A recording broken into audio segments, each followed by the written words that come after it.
Got a yellow turn 3, yellow turn 3. Clear now, clear.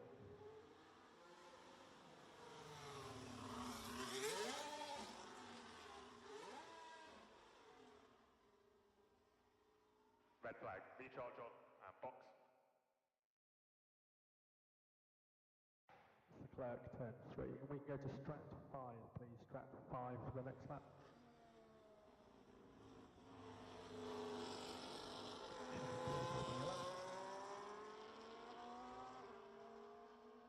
As a reference, same lap time, free air, 18.4.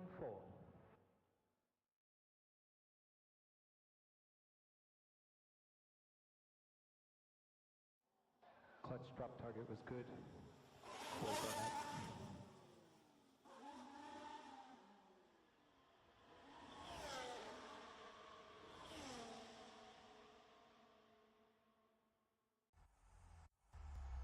And red flag, red flag.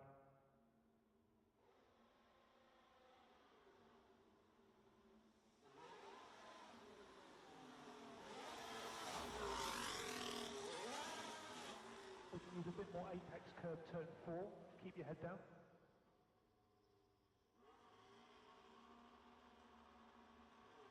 Confirm, one burnout. One burnout.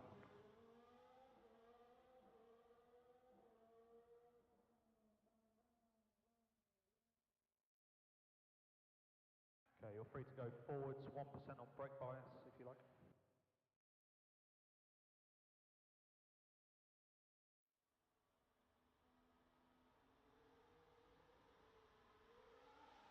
If you have strat mode 14, that's 14. Ayo. Happy Friday. It's the end of the week. It's time for some more Formula 1, and then following that will be more Journeyman FC25 career mode, where we might finish the regular league season today if we get far enough. Great win for Shrewsbury last night, Tomo. Absolutely devastated. Although I think I'm pretty resigned to relegation already, in all honesty. I wanted to pick your brains, actually. Maroshi, talk to me. Kyle, thank you very much for the 39th month subscribed, my man. I appreciate it, dude. It's very good of you.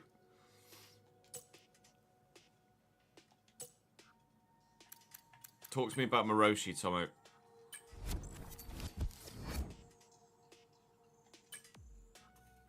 Good goalkeeper, not good goalkeeper.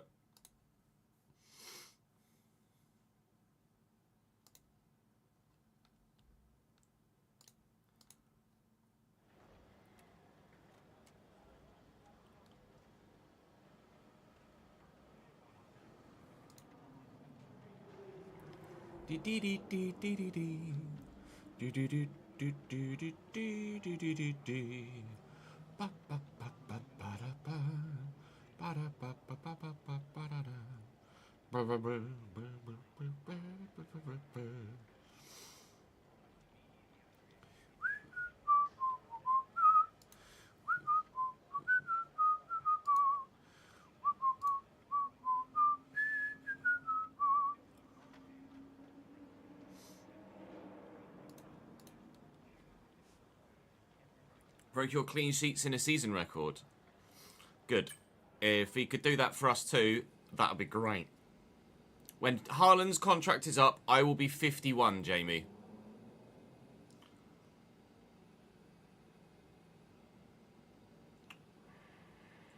To be fair, he'll be like 35 or something, won't he? In 2039. Was it 2039 or 2034?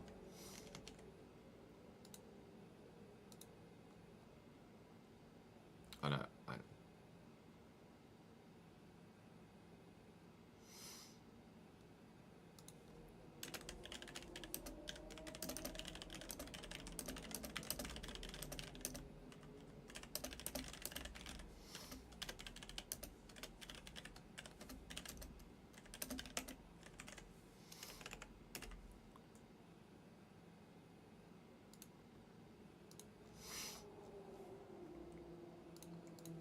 I don't know why I was working off 2039. We did the parts, didn't we? Yeah.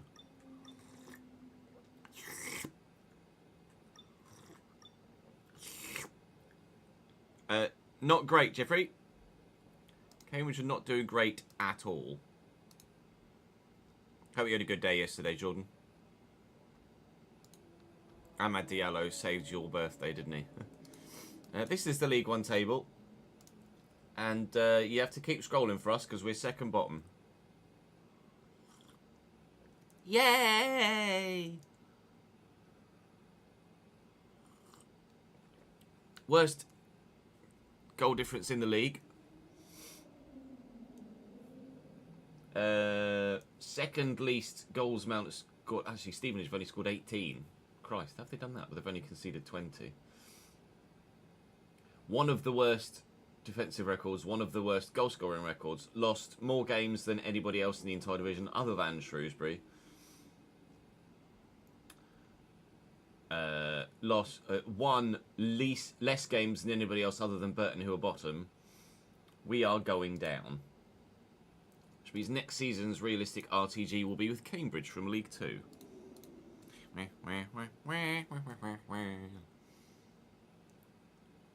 Yeah, the 9.5-year deal is where it came in my head.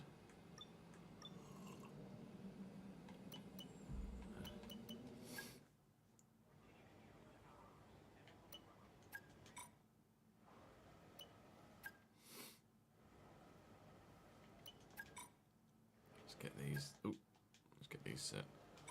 Taiwe's okay in Imola for you, is it? Good.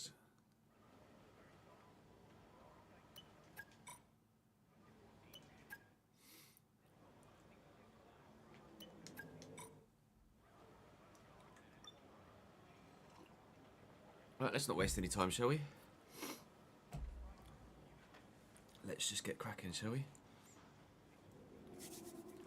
Welcome to Italy. It is the start of the main European leg of the calendar. We have Imola today after the Miami Grand Prix last time out. This one isn't a sprint, unlike China and Miami in the last two, but unlike China and Miami in the last two, no rain whatsoever. Fully dry weekend, which we're very, very thankful about. However, there is something we would like to happen in this race that happened in China and Bahrain. China and Miami. And that is, spoiler alert if you haven't seen those races yet, we won both of those Grand Prix. So we're on for a hat-trick to match Charles Leclerc's hat-trick earlier in the season. That would be lovely. Last season at Imola, we won. Although, every time I see that I get a win, my brain goes, what happened so that I was able to actually shithouse my way to victory? My brain instantly defaults to there must have been a red flag or a safety car or something, other than the Vegas and Qatar and UAE, Abu Dhabi results that we've been able to replicate season on season, where we know that we have pace at those circuits. I don't know, as I have much pace at any of the other circuits. So the fact that we got victory here in Imola last year is great. Whether we can replicate it or not is a question mark. But we hope to. Obviously, we're in a different car, in a different team, but we're just as competitive here as we are with the rest of the top four sides. Aston Martin, Scuderia Ferrari, and McLaren F1. So, I mean, in fact, we've closed the gap even more as we approach Imola here. So hopefully George Russell can have a decent weekend. The championship still looks very much at the minute like it's going to one of the Ferrari drivers, more likely Charles Leclerc than anyone else. Charles went from 15th to 2nd in Miami, which was ridiculous. Would have been great if he could have finished significantly lower down, like Lewis did, although Lewis absolutely would have been on the podium if he hadn't gotten front wing damage early doors and then not boxed to fix it. Hopefully at Imola we can have another good result. It's a really fun circuit if you can get into the rhythm of it. If you can't quite find your groove, it's brutal. So we need to find the groove. Thankfully, 3 practice sessions and the availability to tweak some setup here and there to try and find the groove. And fingers crossed we will be able to do so. Do drop the video a like if you're enjoying this 4th season of the F1 content. Make sure you check out the Journeyman save here on the channel as well if you haven't watched any of that yet. We're currently at Wellington Phoenix. We're coming towards the end of the 1st season there. And we may well be moving from there somewhere else, which you guys will have the opportunity to vote on when the time comes. But for now, we're going to concentrate on Vroom Vroom, and we're vrooming in Italy at the Emilia-Romagna Grand Prix. It's San Marino to me, Imola to you.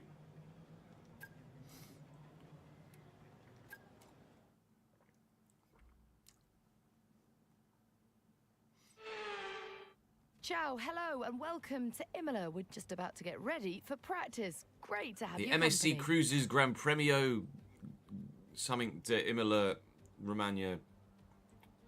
Fucking 10,000 words for a Grand Prix name. Grand Prix.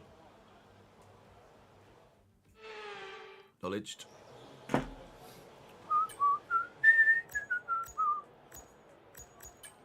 Right, I'll load the Imola setup. Obviously, we got a fucking win last time, They told you so about the new parts that have come in from the factory, right? Well, they're all you'd fitted like to think and good. that Perez engine causes this safety car. Alonso then spins out a second in front of me. Ah, okay. So yes, we had a significant helping hand in winning Imola last year. Well, let's hope for the same again, shall we? To get through as many corner gates as quickly and precisely as possible. Where did I qualify, Remember to Jamie? activate your DRS in the DRS zone as well.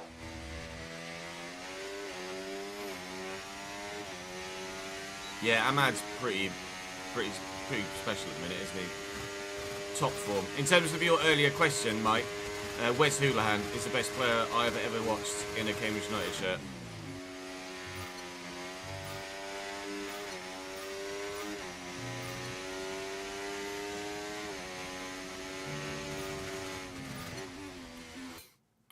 He is.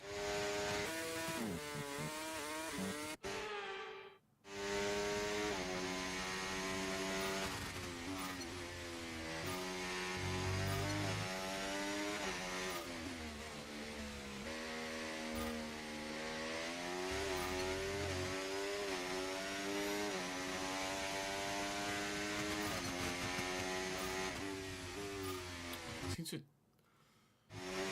remember trying to go through a couple of these corners flat, but maybe the car's just faster this year than it was last year.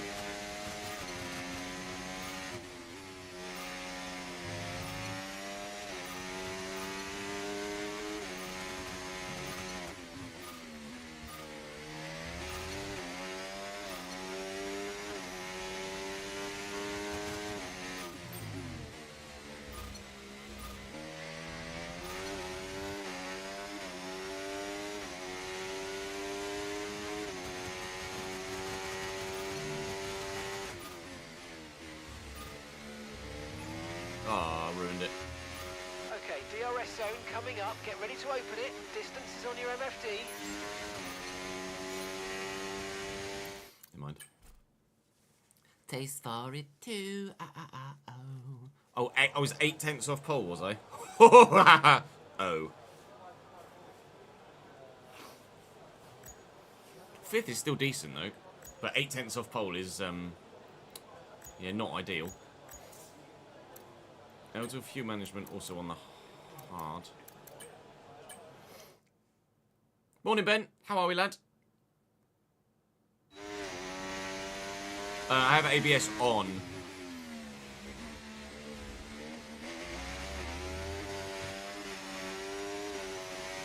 I've spent my entire racing career on Formula 1 games and any racing game, braking and turning, which obviously you can't do when you've not got any ABS. You just lock up. ABS is like the one, like a manual gearbox. I can half learn and sort out,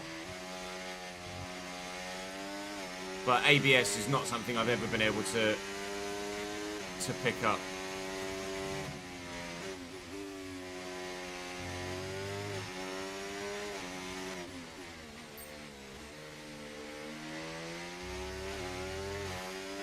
Or racing without ABS, sorry, is not something I've ever really been able to pick up without making a complete and utter fool of myself.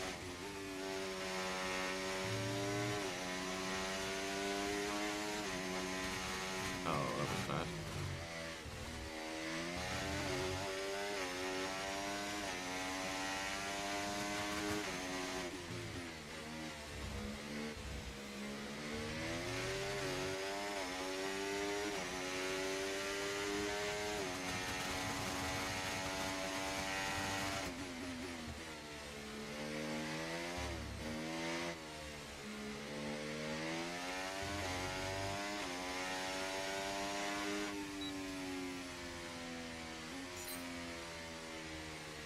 I'll just try that again.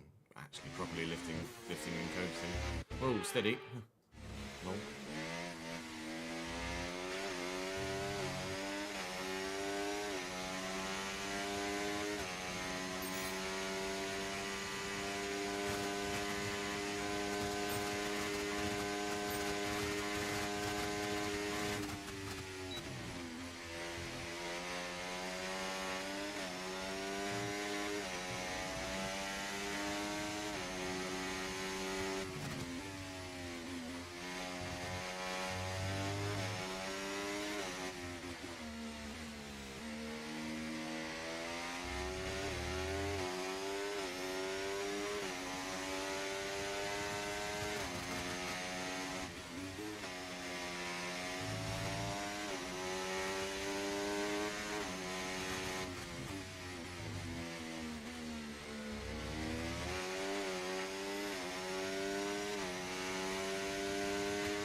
Alright, green. Any coffee? Already gone, sir. Already gone.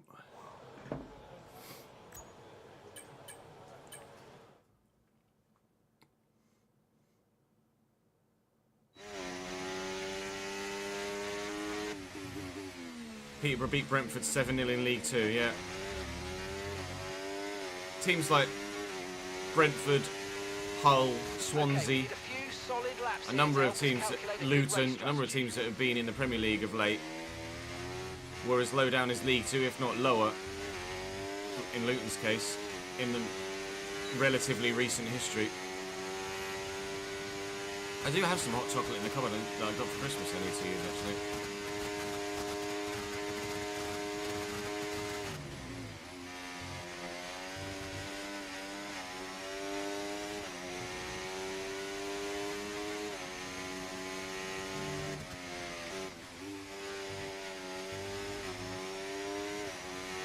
Always black, Daniel, always with sugar.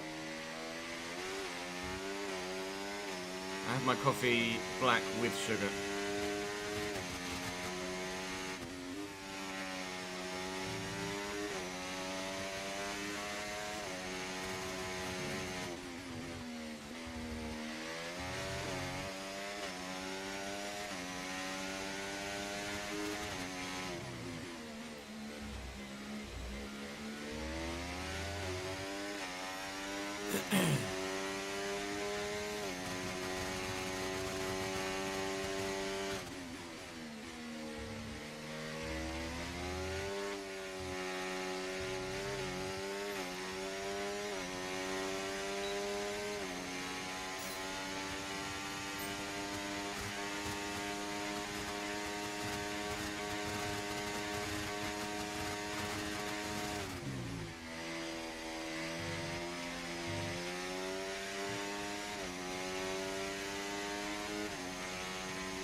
Terrible.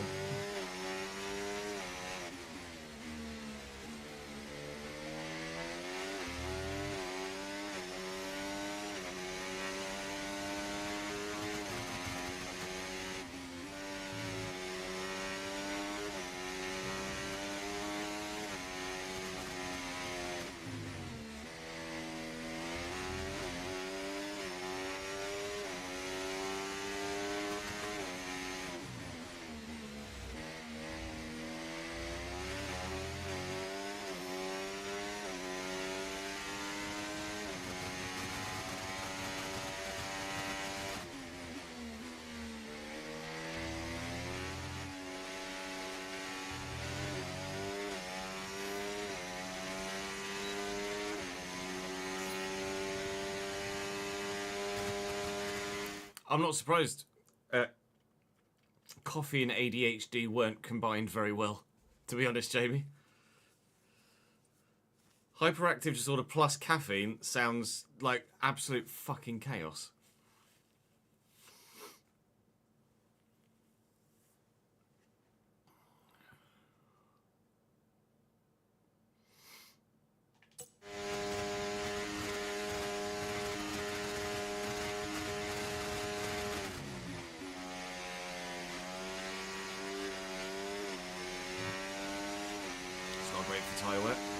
basically drifting around turns 1 and 2.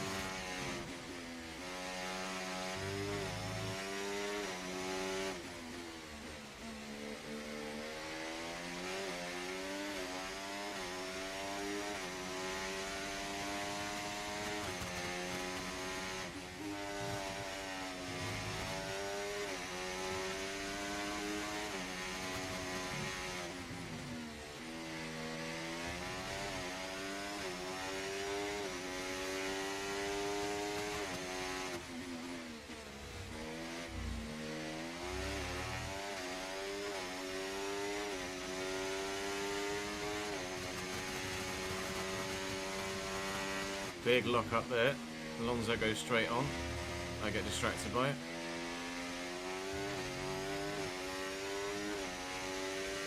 I tell you where it's not going to be great here for the race strategy program.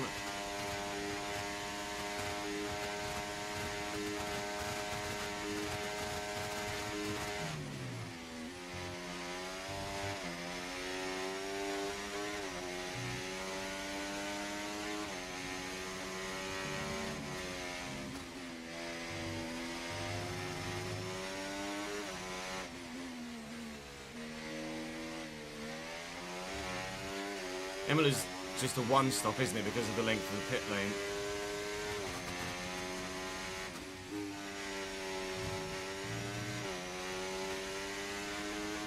It's a medium hard one stop.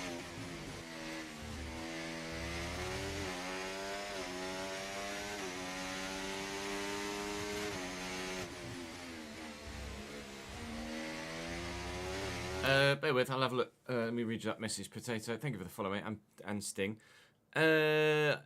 Just curious about F1 would change the sliders. I've not changed any sliders yet, but I've only played 3 games since the new patch. So we'll find out more today. I kind of need to play the Bradford save rather than the Journeyman save to really know, I'm afraid. I'm not going to be able to do that until at least Monday. Under 1 second difference for a 2-stop. Oh, okay. Cambridge were third behind Torquay by 4 and Aldershot by 5. Exeter in this division as well at teams like Histon and Droylsden. Yeah, 2007. It depends when in 2007 it was. Well, judging by where we are in the table. That 2007-2008 season, we got to the playoff final and lost to Exeter as Aldershot won the league.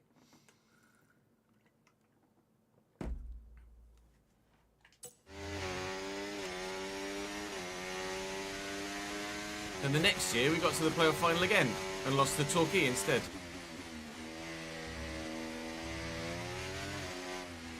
That was rubbish.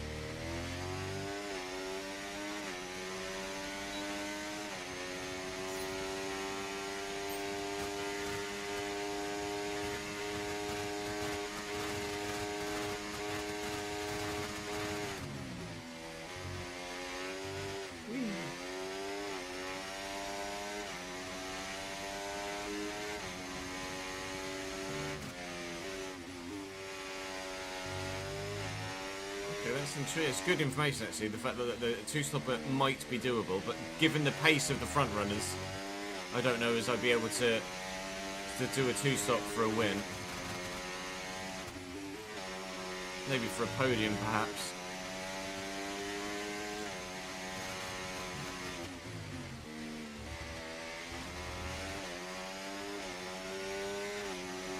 Two-stop with a cheap pit stop might work, yeah. 2-stop with a VSC.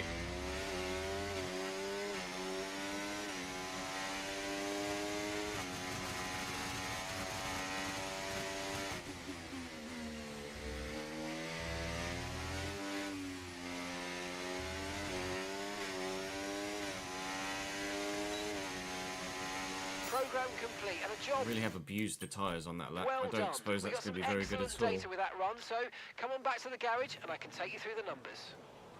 Oh, it's not bad actually, considering I was being so wild there. That's actually manageable.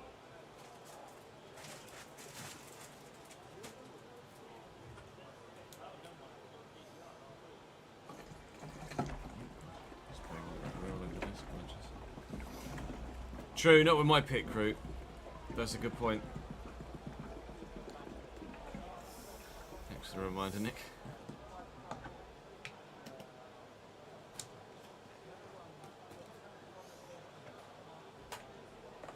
And he's VSC, Ronald.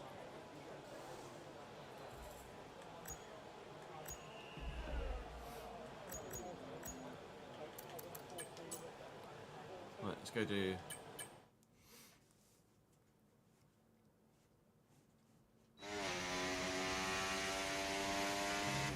a run with this setup, and then we'll do another run with the updated setup on SRC and see what we can do.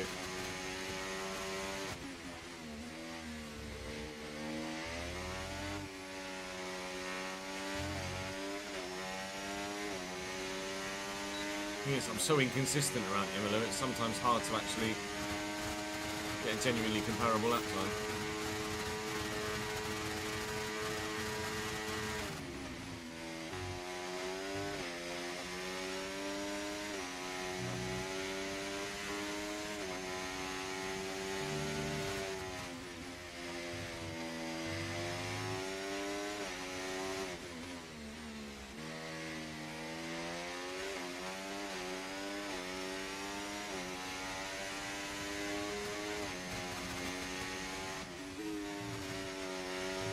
Grip from the softs is ridiculous.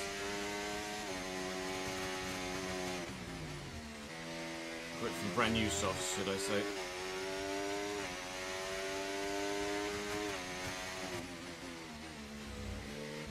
Lol.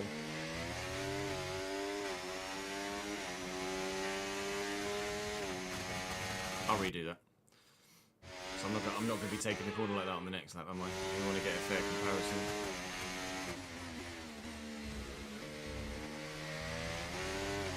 As fair a comparison as we can.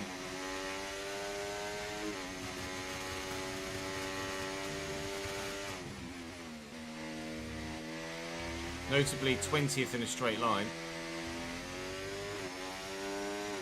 So that's something to be aware of. 13.161 though.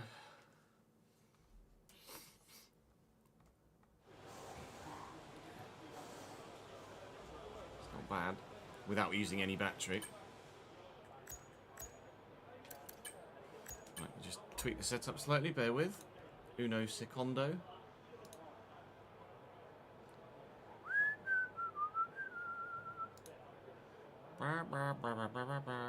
Imola. Imola. Imola.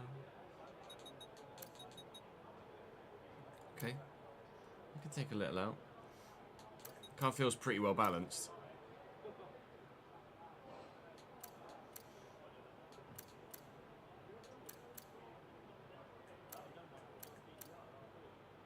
Yeah, okay. Do that. Literally the only thing to change is the downforce. Yeah, don't feel any pressure to need to do that, ads. Over time, we'll figure it out anyway. But I wouldn't imagine they'll need too much of a slide. Game it was the 24th of November. Yeah, so it was the 07-08 season. That was the year when we didn't get promoted, as opposed to the next year when we also didn't get promoted. Although to be fair, every season was that technically, wasn't it? But you know what I mean. Make the most of it, Welsh guy. It sounds like there's probably not going to be another one.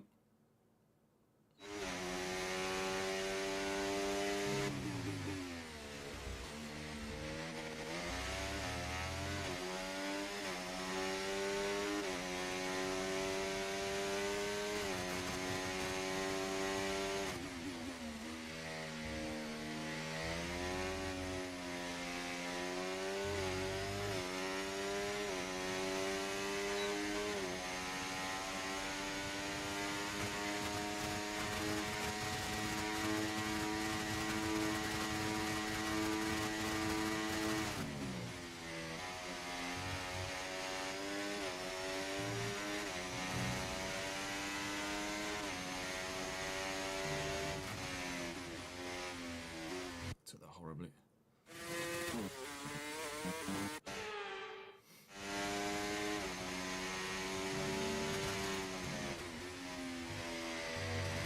committing twice to the right hand aspect of that. Annoying. Once you commit, just commit. Don't fucking half-arse it, Cheesenoid. There was a lot of wheel spin on exit there.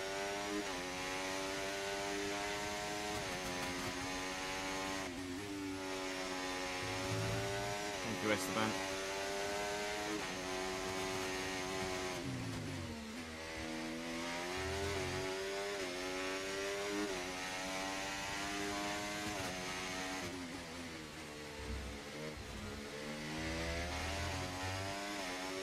It's probably worth being about half a tenth slower on outright pace, but faster in a straight line, isn't it, really?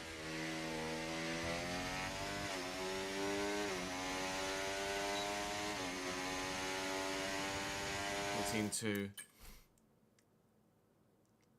it was still 18th in a straight line, although I haven't used any battery, to be fair.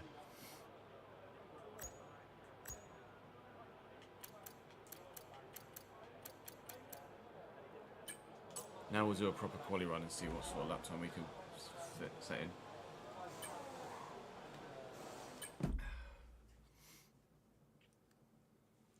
Yeah, true.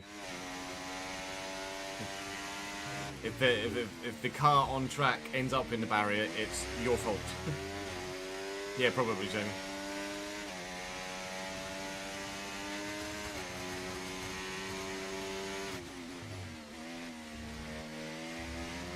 We had far too many qualifying performances like that at Ferrari.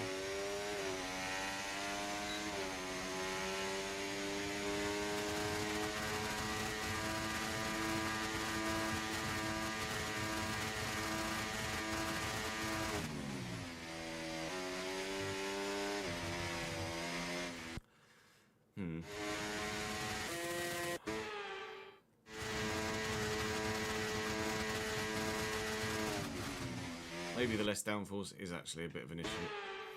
I can't be quite so aggressive.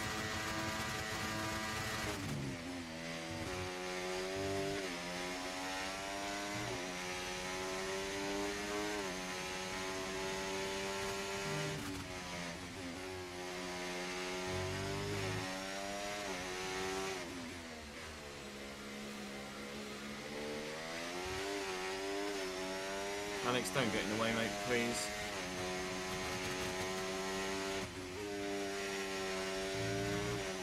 Just gonna get in the way.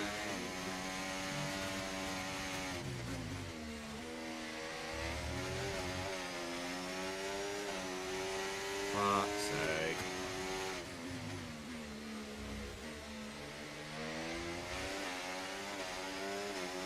Well, that's that attempt ruined.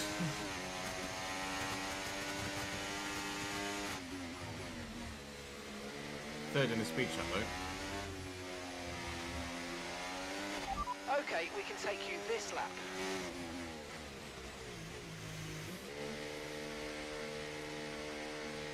I might add a little bit of downforce back in.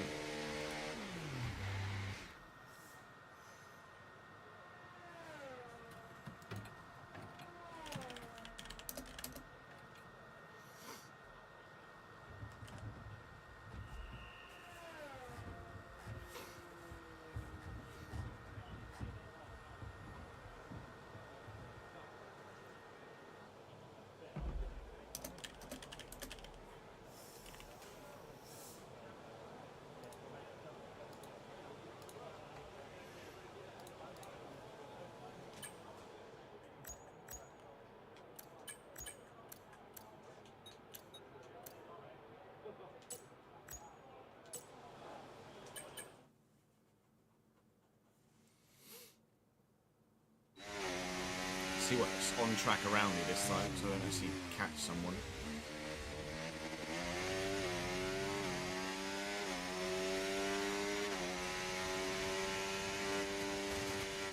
There's a red ball there, but that's it. It's fine. There's a long way down the road.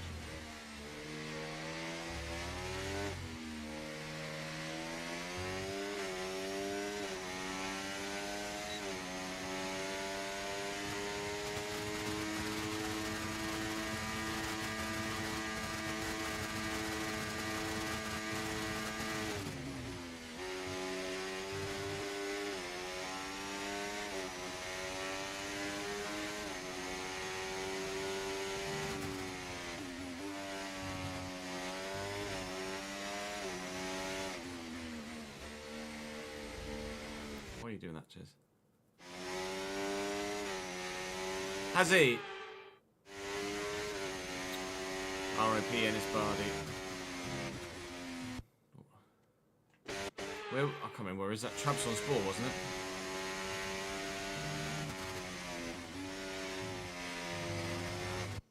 Imagine if he somehow finds his way to Woking.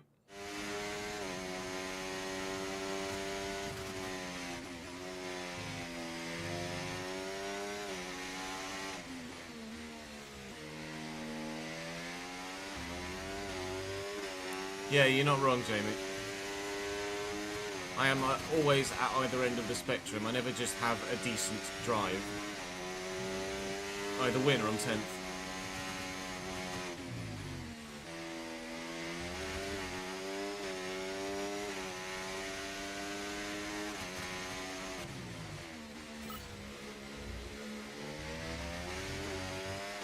Wasn't a great exit.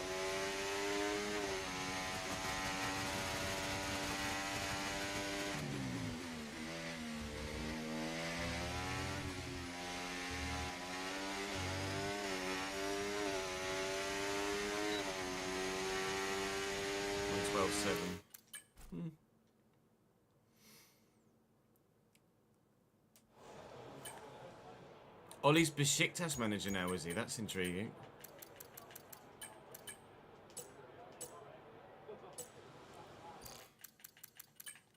I'm happy with the setup.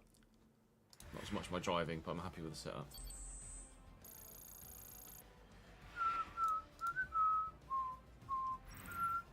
Sadly, it's time to say goodbye as free practice is over.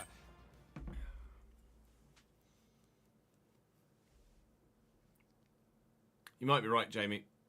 We'll have to have a look at previous. Let's have a look. Previous season results.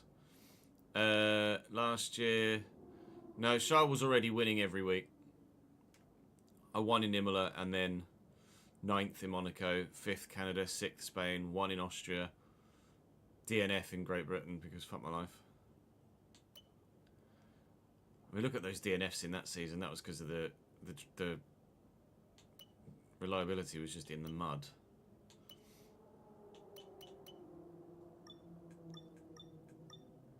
Actually, let's check. Let's go to the practice sessions first. Just get the resource points, and then we'll change the bits over.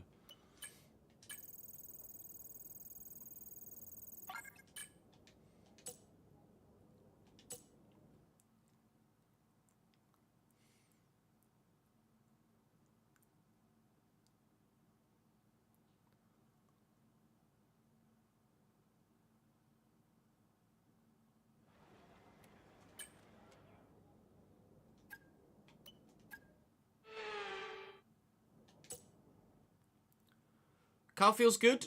Car feels competitive. I feel happy with the setup. So overall, not necessarily confident for the Grand Prix weekend, but comfortable in the car, which is half the battle. Whether we have any sort of competitiveness to anybody else is a different story. But as has been pointed out in live chat, this has been the best start to a season we've had thus far, all save long. With 88 points from the first 6 Grand Prix.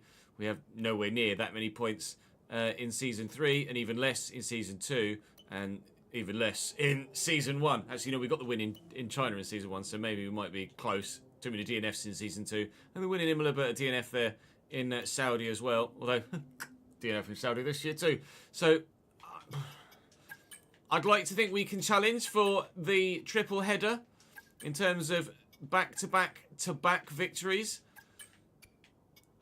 We did need that little bit of assistance last season with drivers making errors and a safety car to give us the victory. But we've taken a little bit of downforce out here and we should be more competitive than we were last season. I hope, anyway. That's the plan. As long as we qualify relatively well, then I think we're in with a shout. But we are going to have to qualify relatively well, i.e. top 4 probably, front 2 rows would be a great qualifying session for us today.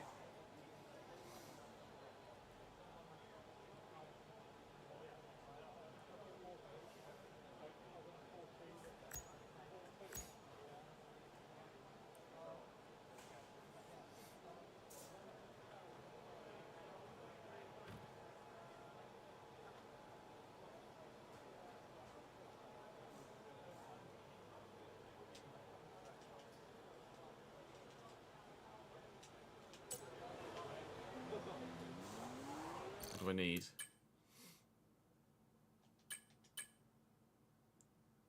112.7 at the minute is the fastest. What I All actually need set, is we're ready to go, so let's get the car out onto the track. people not to qualify well, like they did in Miami. That would help.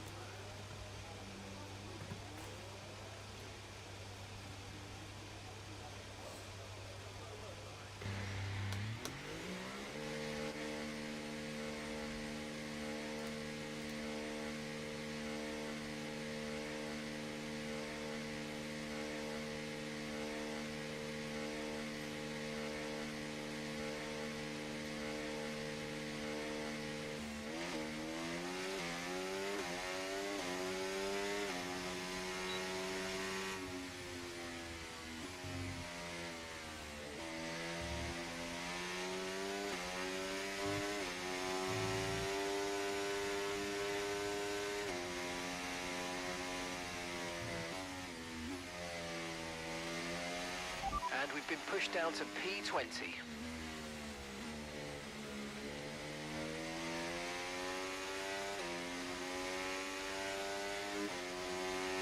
Afternoon, Underpins. How are we, mate?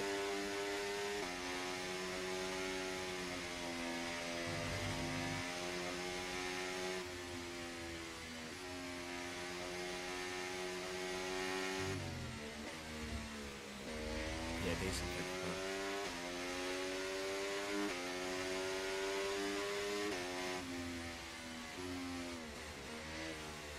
Nice and easy. Don't take too much out of the tyres.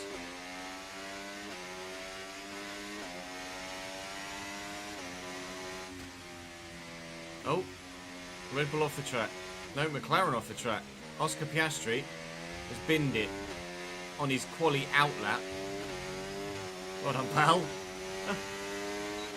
That's not going to go. That's not going to help him get into Q2. He's already 5th though, so he should be fine.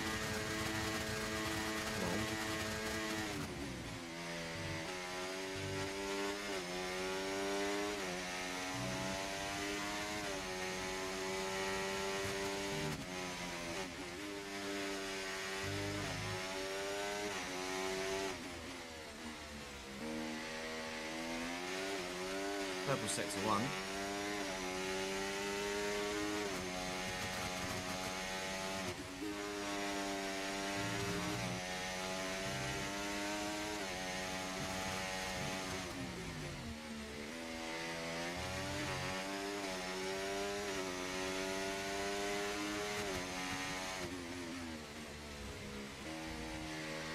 Not a purple sector 2.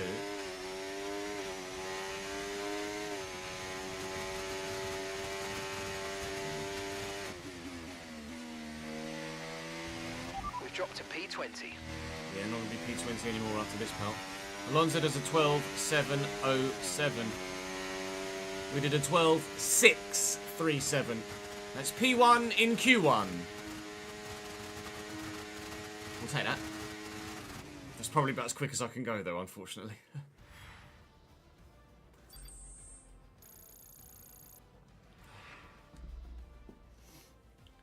Mrs. has got an electric candle lighter, which can only be described as a taser. Yeah, the idiot part of my brain wants to touch the electricity, while the sensible part is like, are you mad? It's designed to set things on fire. Oh yeah, no, as soon as you see that little, you want to like, oh, what's that?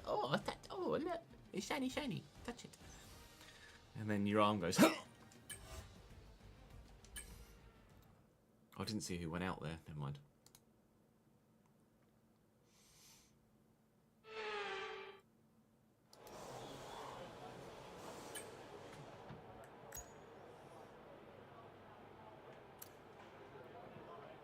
I'm not going to bother with a bank collapse.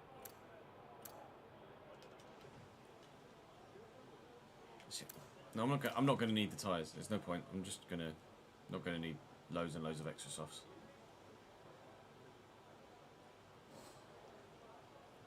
We've got the pace here where we shouldn't really need to worry about a bank collapse. Just need to go out and put the lap in. Yeah, 12-1 last year was pole, which is monstrous, so they're probably going to be into the 11s this year. Okay, that's all the checks complete. We're ready to go.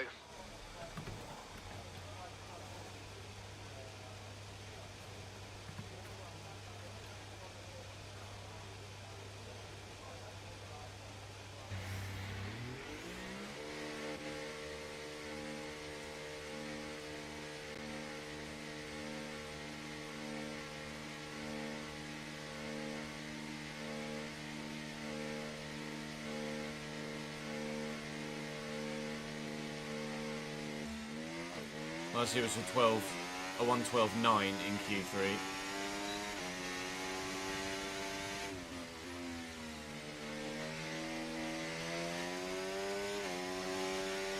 We've dropped to P15.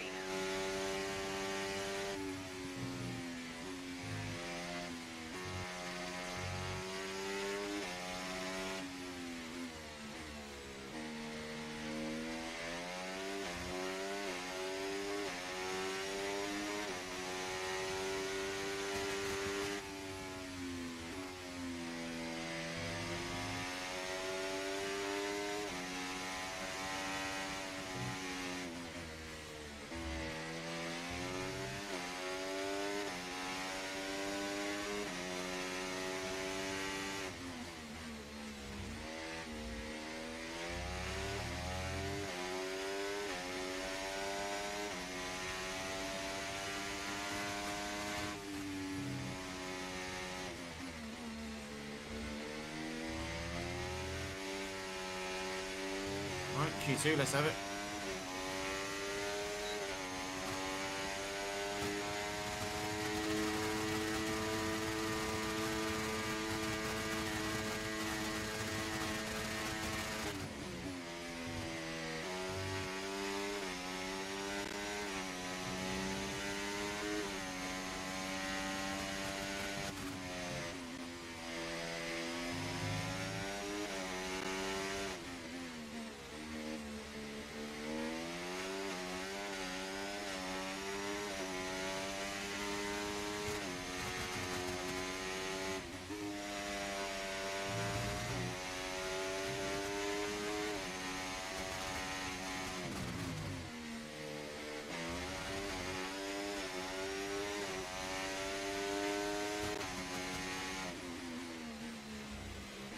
That was poor.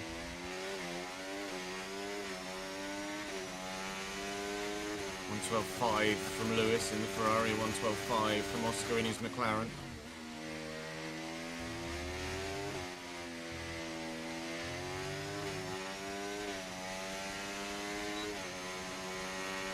.112.620 from me. So even with the mistake in the middle sector, slightly faster, I mean 17 milliseconds, but faster is faster. Fourth only though in that qualifying session. I will need to be, wow, exactly to the millisecond the same time as Fernando Alonso. That's mad. Max Verstappen out in 14th. That Red Bull is not a great car this season, unfortunately for him. Both McLaren's through, both Ferrari's through, both Mercedes through. And one of the Haas. Yuki again in the V-Carb doing a sensational job. And both Aston Martins also make it through. Very tight though, this fight for pole, it seems, between at least 5 drivers. Hopefully George can pull his finger out in the final qualifying session, although time will tell.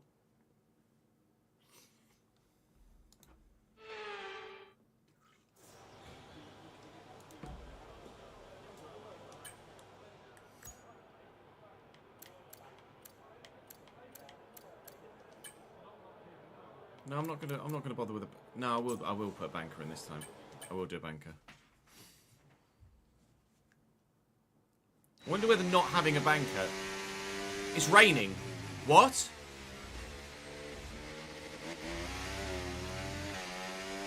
Cool. Where was that on the forecast then? That was not part of the. Right, okay. Well, qualifying just took a twist.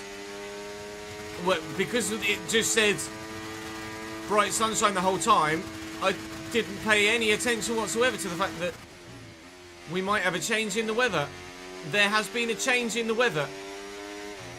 Lance, there's a 14.2, which is effectively 1.5 seconds almost off the best time that we've been seeing, or best times that we've been seeing. And this is quite the curveball. This is only a bank lap on a worn set of tyres as well. But if the rain gets heavier, then we could see this be actually the fastest time that we're able to put in, and we're using a used set. Well, that is a shock, to say the least. I hope we're competitive. I don't know whether we will be, judging by that. Absolutely not. 4.5 tenths off Charles Leclerc, who's currently P6. Well, qualifying just died for us. We thought we might be in contention for a potential front couple of rows here and maybe a pole, or at least a shout of potentially being on pole. No. Not unless this rain decides to disappear. 15.8 on my worn set. They will have gone out on brand new freshers. That is 10th for us. It's only 32% chance of rain. There's no rain on that picture. It just says clouds. So we just have to go out again, I guess, because it says it's gonna. The percentage of rain gets higher, even though there's raindrops there. So off we pop. Right, the car's ready. Let's get it out. Let's get out as quickly as possible and see if we can't maybe go a little quicker, but I think that's us screwed. Oh dear. Insurance money. Thank you for the follow, mate.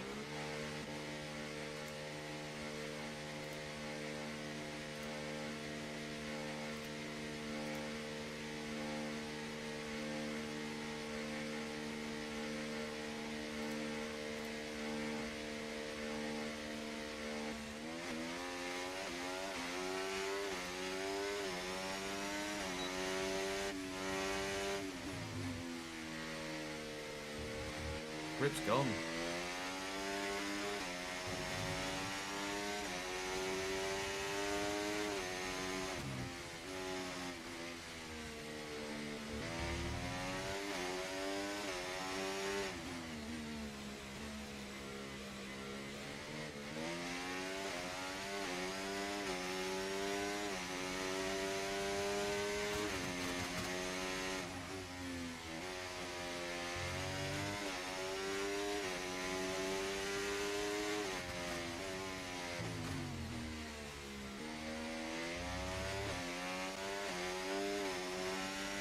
We've only got 2 laps of fuel left.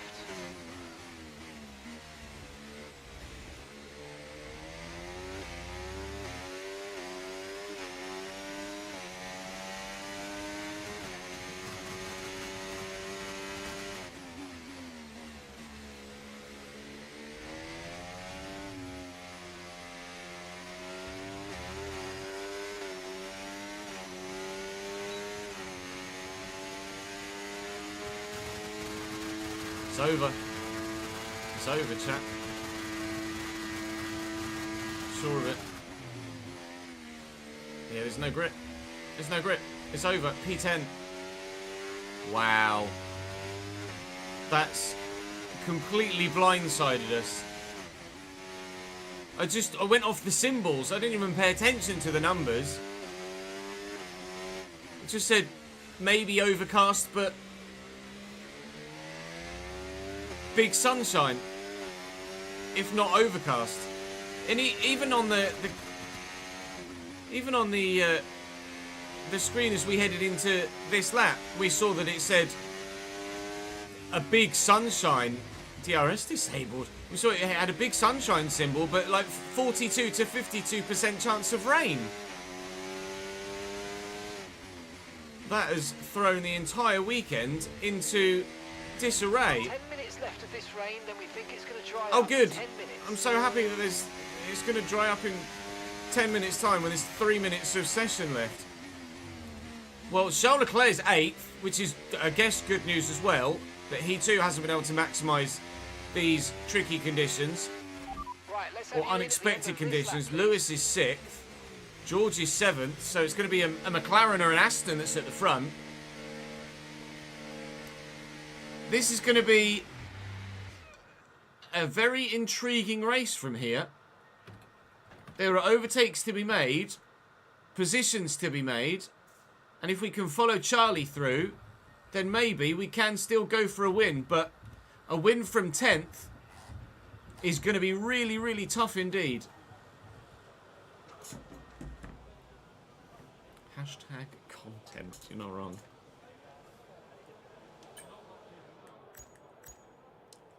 Stroll on pole. Unbelievable, Jeff. Stroll, Piastri, Alonso, Yuki 4th, Lando 5th. All right. I guess I'll retire from session then. The car is strong. You are right, Mike. The car is strong, so have faith is the call from live chat. With qualifying The car is complete, strong, all that remains so now is the main event. we shall try and have faith, but it's Aston McLaren, Aston V-Carb McLaren at the front of the grid here for this Imola Grand Prix to begin with, unless, of course, some have penalties, which is not really that high potential. I don't think any of those front few have retired recently with engine issues. So, well, I'll have a closer look. Yeah, look, 13% at the highest. So surely then, no rain. Surely then, no rain in the race. Nobody saw that rain coming. Unless you saw it on the way in. Owen thought, Ches is going to screw himself over here, but I don't think anybody saw that coming. Race time.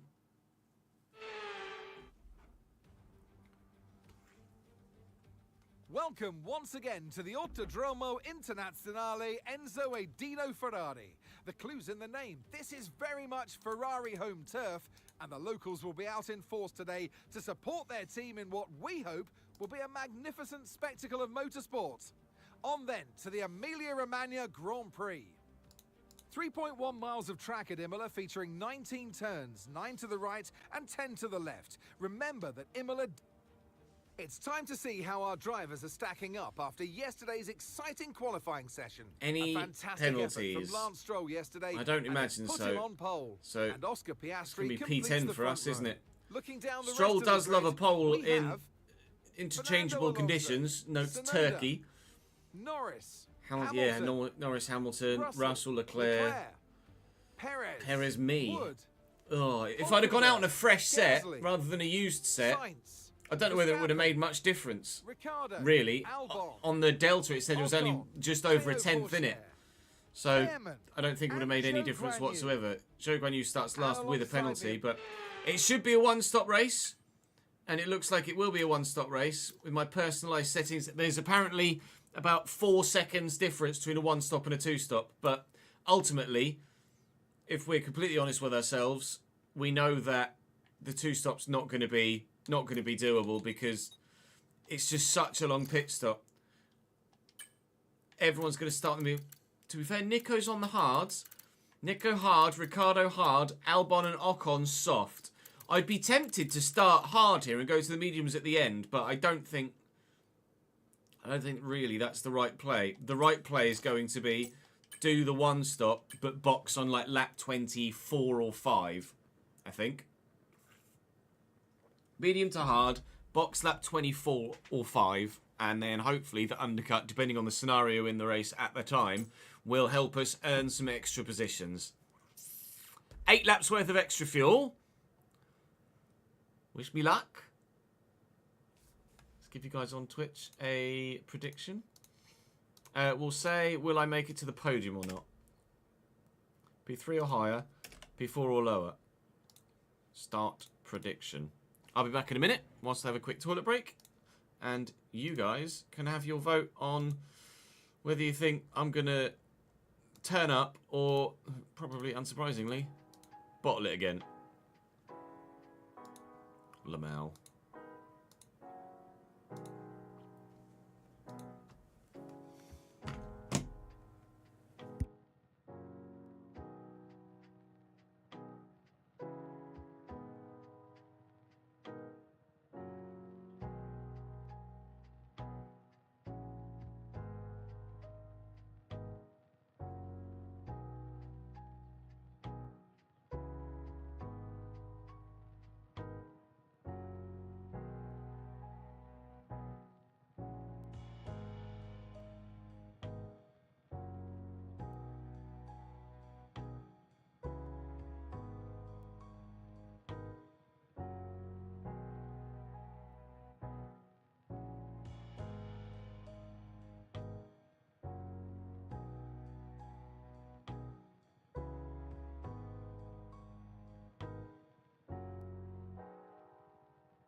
Jude just had a 3.5-hour nap. The fuck? Sometimes he naps for half an hour. Today, 3.5-hour nap. I don't understand babies. I don't get it. I just don't understand. Ooh, a lot of the points. To be fair, people-wise, it's not as one-sided, but still quite heavily weighted. But the majority don't think we make it to the podium here. Shane has put 5,600 points into a podium. Matt, Sam, and Amster reckon we do make it to the podium. Jaffa with his 25k on P4 or lower. Jambi, Mike, E7, Ryan, Ad, and Jamie all reckon no podium for me today.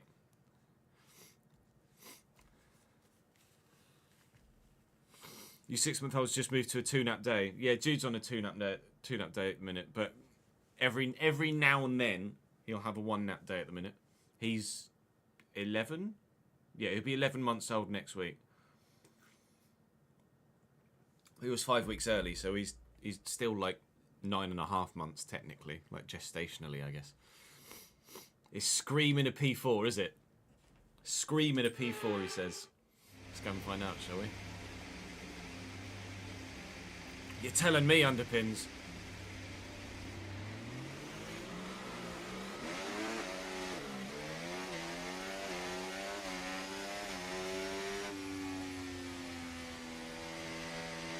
Okay, how was that pull away? You'll have a bit more grip than that on the start, but we need to warm the tyres properly now. Make sure you get some heat into the brakes as well.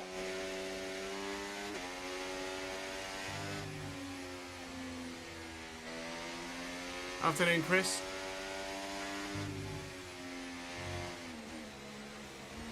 It's screaming losing fuel on the final lap to place 4th instead of 3rd. Shades of Australia, is it? No rain expected. I did enjoy a tweet the other day to someone expecting to buy coffee. Really resonated with you. What tweet was that? I can't remember off the top of my head, Matt. What was that tweet? For the time being.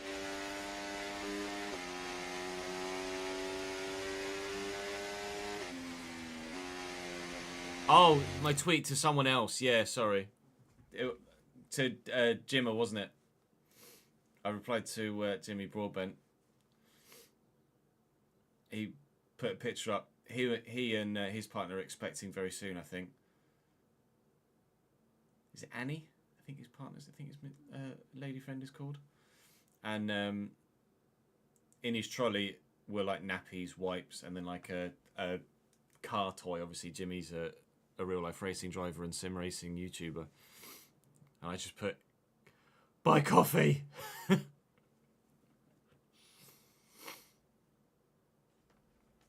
You've added something else, have you, AD? You just couldn't help yourself. Amster, thank you for the follow, mate. And for getting involved in the prediction. Appreciate it, dude. I thought it was a username I didn't recognise.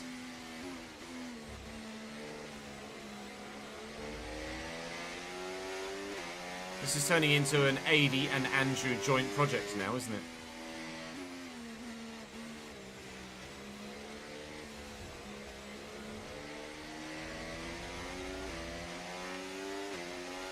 Yeah, I thought yesterday in the Journeyman it was a bit frantic, Bromo.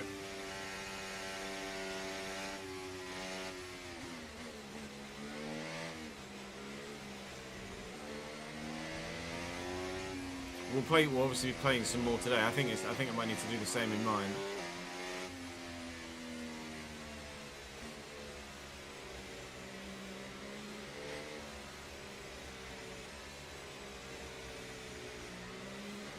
Obviously, it's a very tight turns 1 and 2 complex here.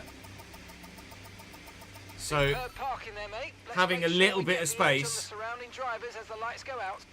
is unlikely by the time we get to the first turn.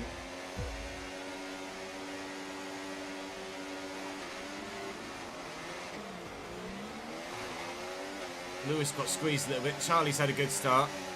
Got Karma inside, which is Nico Hulkenberg on his hard tyres. try and hang it around the outside. They're 3 wide in front. That's just not going to end well, is it? Perez ends up coming out last of the 3.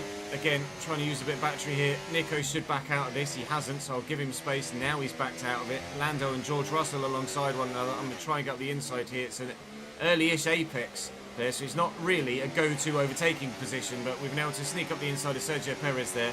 I want to stick with the Ferraris here. Sergio, don't drive into me, mate. They're the ones that are going to carve through the field quicker than anybody else, particularly Charles Leclerc. So obviously, if they're to make their way to the front, I want to follow them. I'm 3rd in the World Championship right now, behind Lewis Hamilton and Charles Leclerc. So they're the ones I need to finish in front of, basically, to close the gap in front and hope that those behind aren't in a position to overtake me with outscoring me. But at the minute, my main target every week right now is beat the Ferrari. From there, we'll wait and see what happens, but got to beat the Ferrari. Only one DRS zone at this track as well, obviously, which is this big, long straight. Hoping that we'll see some errors from other drivers here. It's one of the tracks where you see drivers make mistakes more often than anywhere else. Into turn 1, into the penultimate corner, into the hairpin, into the chicane. We see multiple lockups, couple of spins. It's possible. It, in fact, happened this time last season to help us gain some positions. So we're going to need to be on it and make the most of any opportunity handed to us by mistakes from someone else. The minute, sitting pretty in P9. Not worried about losing any ground on anyone else right now. Hoping that our tyre wear is good, our fuel usage is adequate, and that we can undercut appropriately to make some positions by the time lap 23 or 4 comes around. Into this left-hander here is a potential overtaking opportunity, especially when the cars are all bunched up together, but I will need to be closer to Lewis or insert car in front at any given moment. We'll need to be closer to have a chance of being able to pull a move off. Fernando leading currently, but Gasly behind, just at the fastest lap of the race. It's one big long train right now. The car behind is dropping back by about 0.3 a lap. Well done.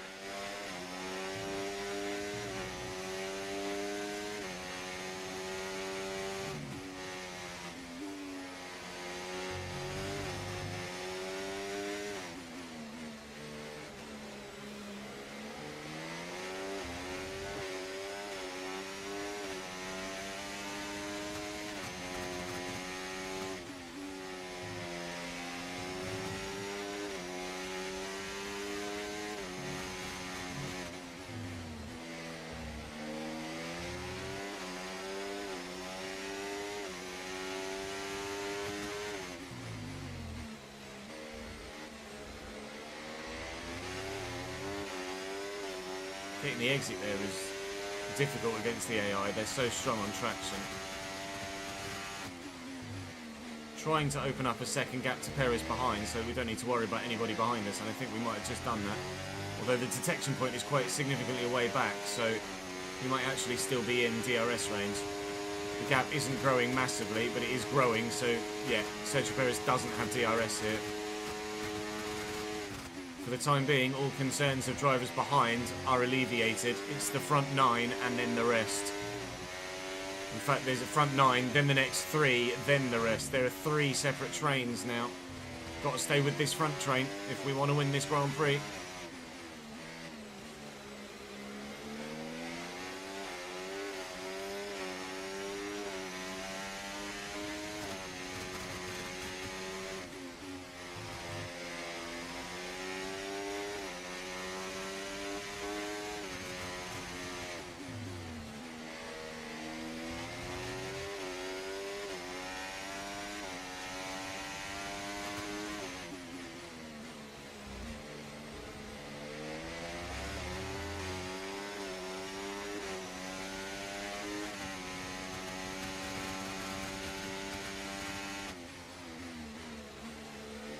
Downforce in the air there, the Ferrari.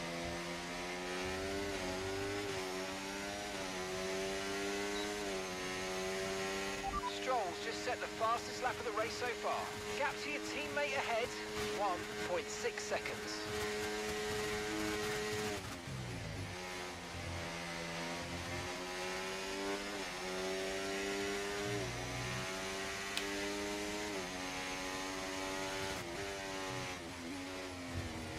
Christ knows where I'm going there.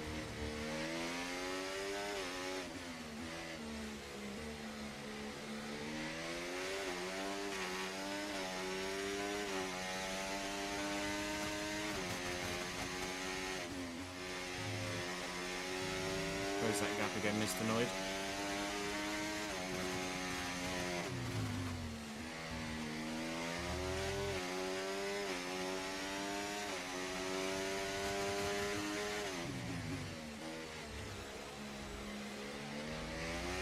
We only ever do one race, Cat. I don't think I've got DRS.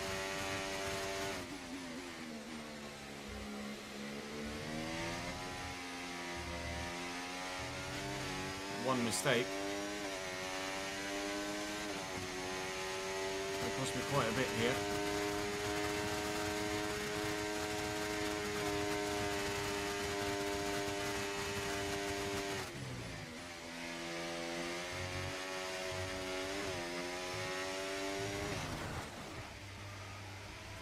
Good. Exclamation mark plan, Mike, is how you find out what's coming in any given stream.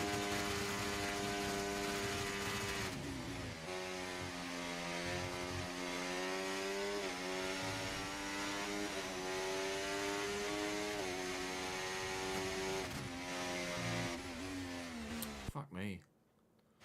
Now it's all gone to shit.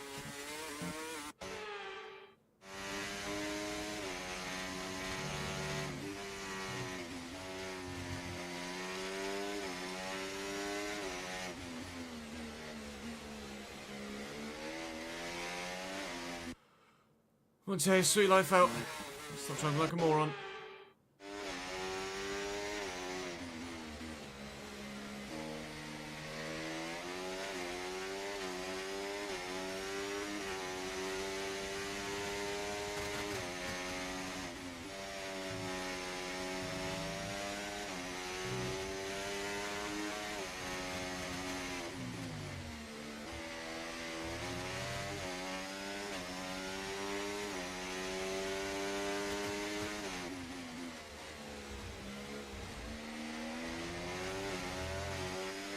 Back in the fight. And relax.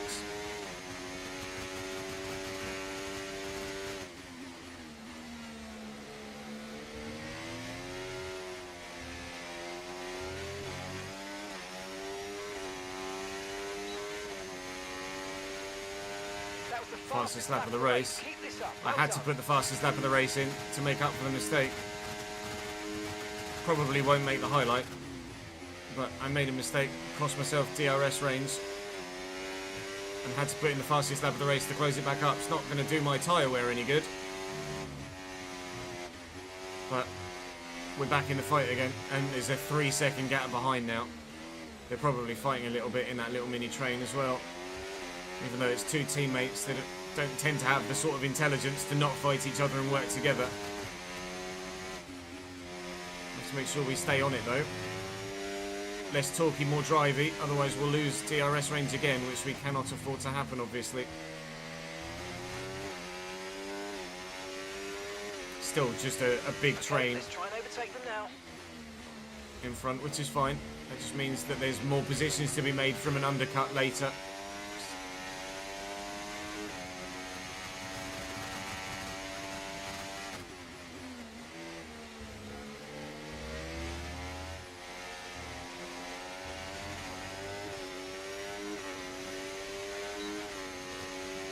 Right, keep pushing. You're gaining on the car ahead. Afternoon, Tom.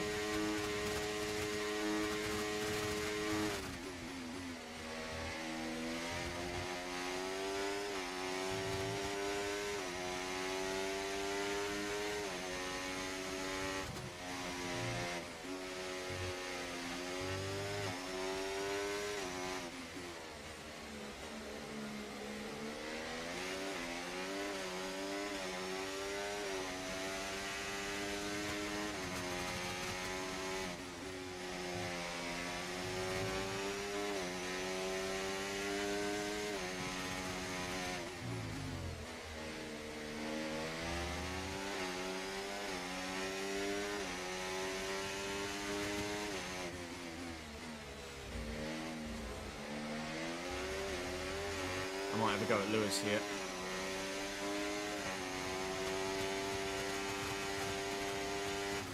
Gonna. Excuse me, Mr. Hamilton. Thank you. It's P8 on lap 8. Brilliant, nice move. Keep going. Had to be done. We'll pick them off when we can. Try and build my battery back up as well.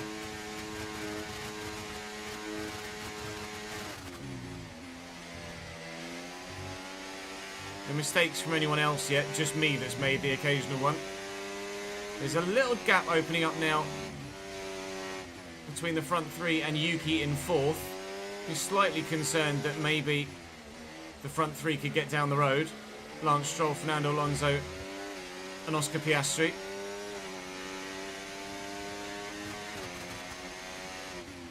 Hopefully we're able to either see Yuki maintain some level of pace, or alternatively we all start to pick him off. What's most likely is that Yuki will fall off, not have the pace, but nobody in front will show the aggression to overtake, a la F124 AI. So I'll just have to show the aggression and try and do some overtaking of my own.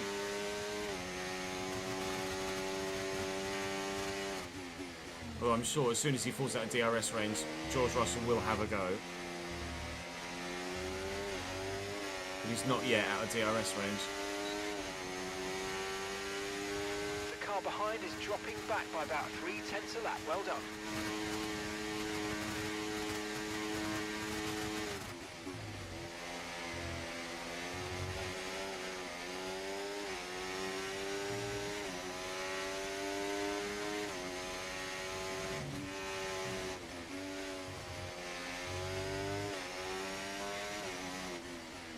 Okay, mate, Leclerc ahead. Come on, mate, this is it. Let's try and get past them. Yeah, that's not quickly. Leclerc. Russell's 3 positions down the road. The fuck? Bugging hell. I'm 8th. He wants me to get to 5th.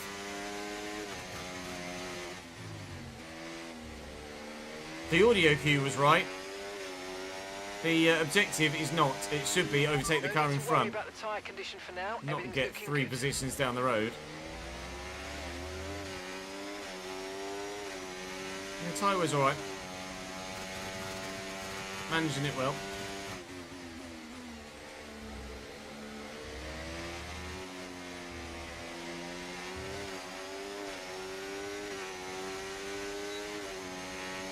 As soon as Yuki becomes vulnerable, George has to pick him off.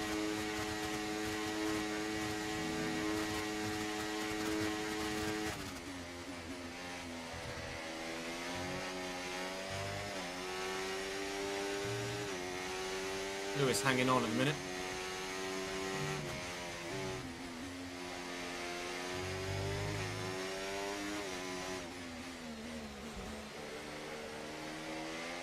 A little bit of contact with Charles Leclerc. No notable front wing damage.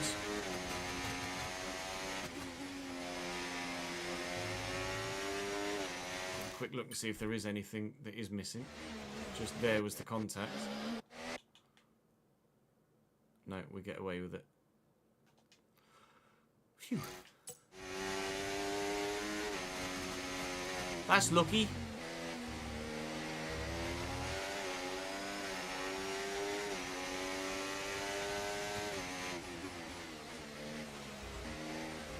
Right, we might...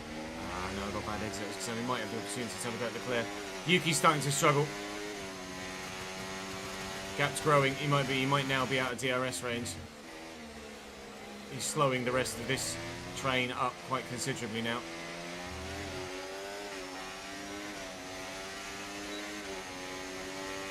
I think George had a bad exit. He's actually under more pressure from Norris behind than he is potentially having a go at the car in front.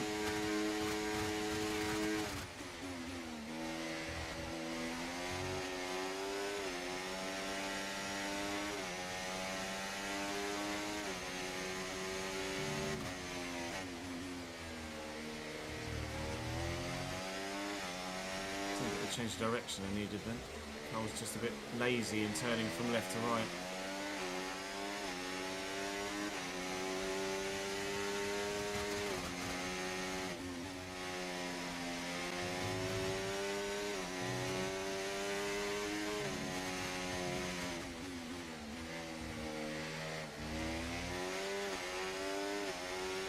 Rear tyres letting me know that they're not happy.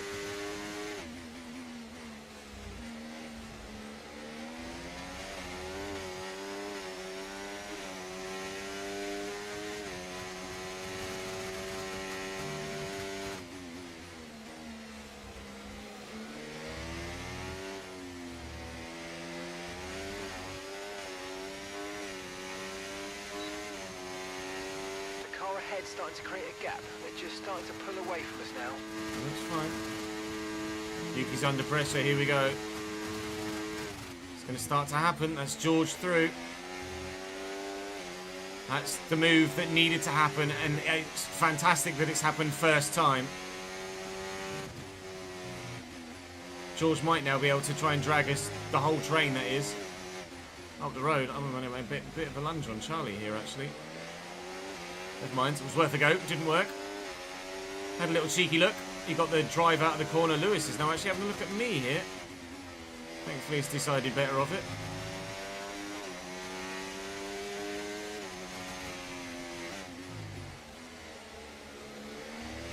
Charlie's back end went a little bit there. Mine's been doing the same.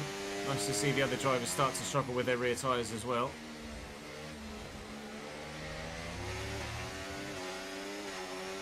Front three are getting away, but they're still catchable.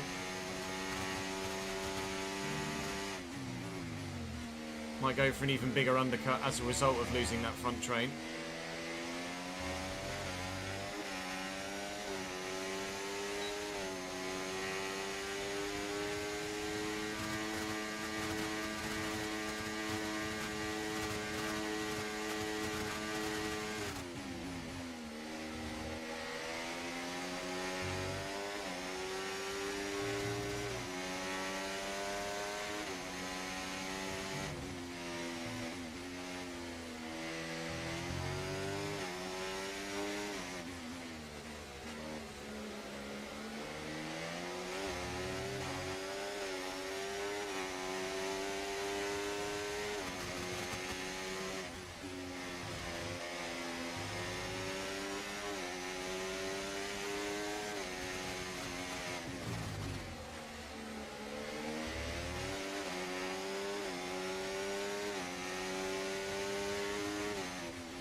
A little bit too quick, a little bit too hastily.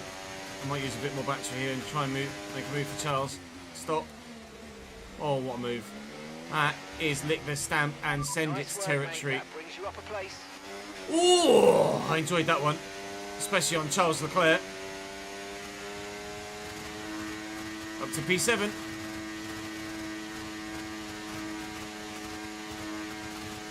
Yuki keeps having a look at George, but he's just not got the pace to get past the Mercedes at the minute. But it's not yet starting to hold us up. George isn't necessarily driving too defensively to deal with the attacks of Yuki.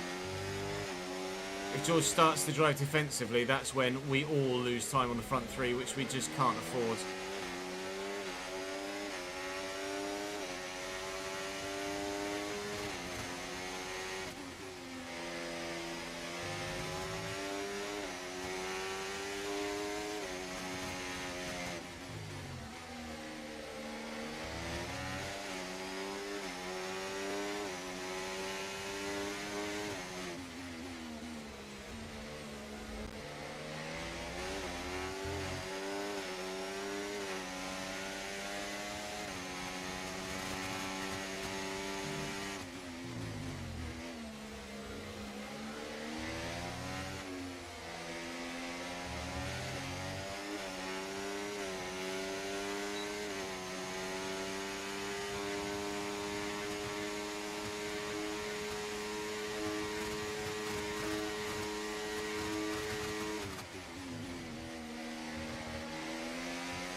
Car doesn't like that.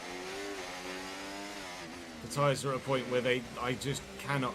Collision with Leclerc, I didn't feel anything. I can't commit as aggressively to that left-right. And that was a painful way to learn that lesson, because it's cost me the 2 positions I'd made in the last 10 laps. That's annoying. It's fine. We've taken him once, we'll take him again. He's a real pain in the arse, that bloke. Right, we're with Lewis here now as well, so I'm going to put on the same move to Lewis that we did last time and that we did to Charlie.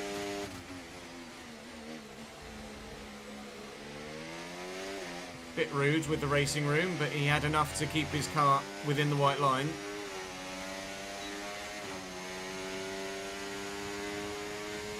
He's probably got the straight line speed to go past me here. No, he doesn't.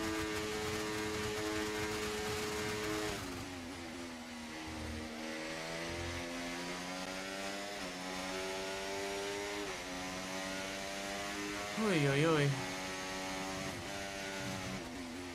Yeah, lot less aggressive with that this time around. It's getting overcast now, but no rain this time. We hope, anyway, Christ. I'm really slow on exit of the hairpin for some reason, compared to the AI. One of the places where I do really struggle with getting to the next corner without being challenged.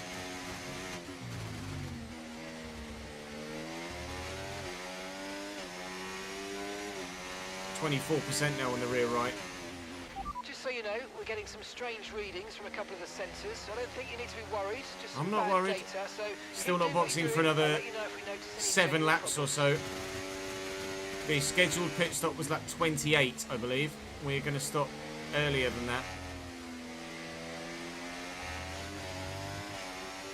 We'll still come out last because of the nature of the circuit and how long it is. It was a good try, but we didn't quite meet our targets. Not to worry. Get your head down. It's and chin Yuki up. back past George Focus in front, I right think, away to actually the now. flag. Tsunoda back at the head of the train, which is not good news.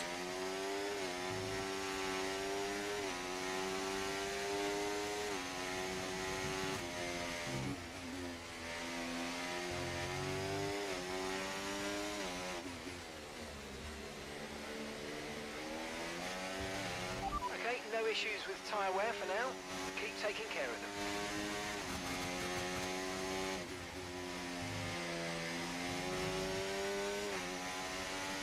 A couple that are 2-stopping are in now. Actually, that might have been those that started on the softs. Or was that medium runners 2-stopping? No, it is the soft runners, Ocon and Albon. They've taken those softs a long way. I didn't expect the soft tyres to last 17 or 18 laps. So they've taken them a long way. If our mediums on the rear right are in the mid-20s, then those softs are going to be in the early to mid-30s, which is not a great place to be when you need good traction around most of this circuit. The frustrating qualifying is costing us quite considerably here. Although, that said, if it weren't the situation that it was with the weather in qualifying, then Leclerc and Hamilton and Norris would have qualified further up, and we probably would have been in amongst them anyway. It just happens that we're in amongst them in a fight for 4th at the minute, not for a fight for a podium. But we hope to still make it to the podium places by the end of the race.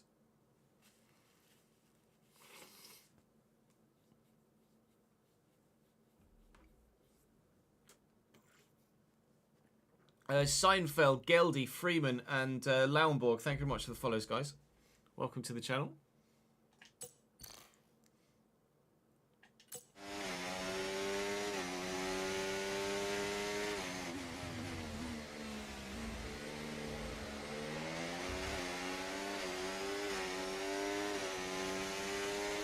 Too far back.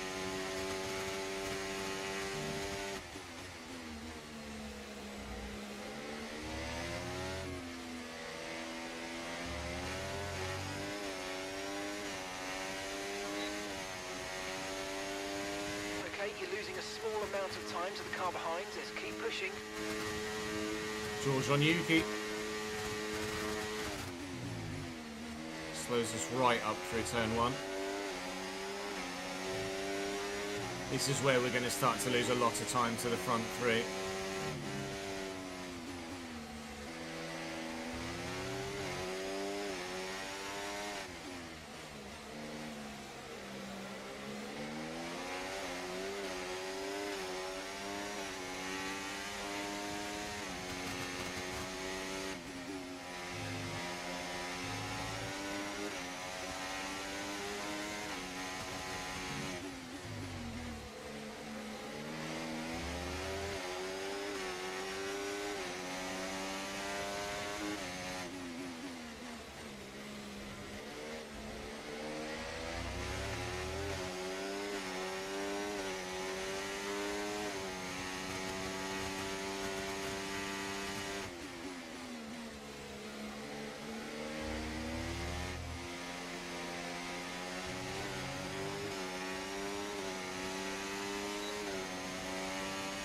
slowly Might have a gaining bit of a the run car on in front, Charles trying here. to keep up this momentum. It's gone defensive.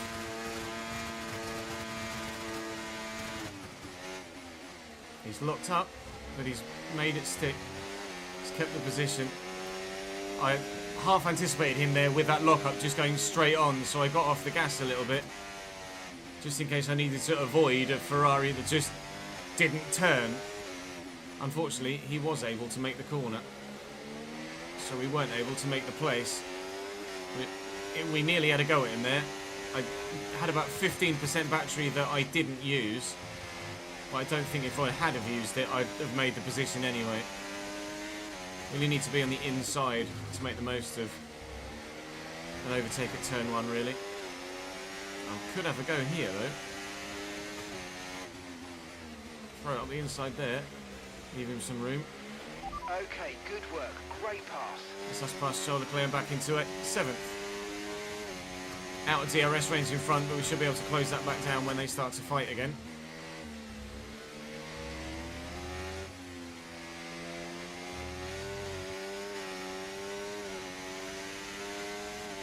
Alright, back to where we were.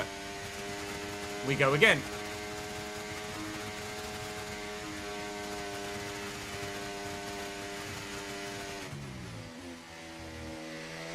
Told you we'd close it down when they started to fight again. Might have even been contact there between George and Yuki. Let's have a quick look at a replay. Have a look off board. George over the curb. Yuki over the curb. George then tries to throw up the inside. And a little bit of contact, but that's just Yuki backing out because he knew he wasn't going to make it stick. They might have actually not touched each other. It was just avoiding action from George.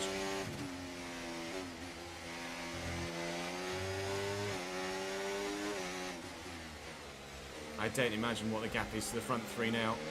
We're watching a potential podium just disappear in front of our eyes right now.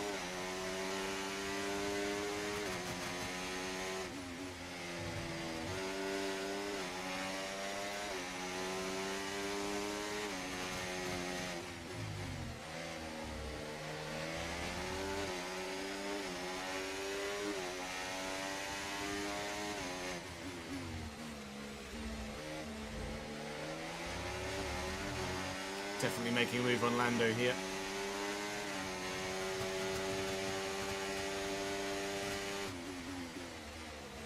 I do love that as an overtaking position. It can be so effective when you're in a run of traffic. As long as you're aggressive and you fully commit to it, you can make it work. It's P6. Pulling out a second a lap on the car behind. Really good stuff.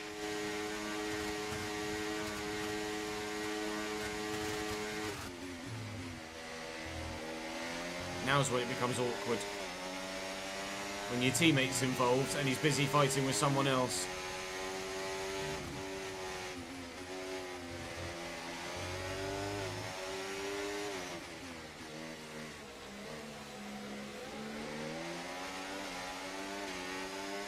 Almost need to get Yuki before he has a go at George, but that's not really going to be possible, I don't think. Unless I can get him into the chicane where we got Leclerc just now, or into the penultimate corner where we've made a lot of other overtakes.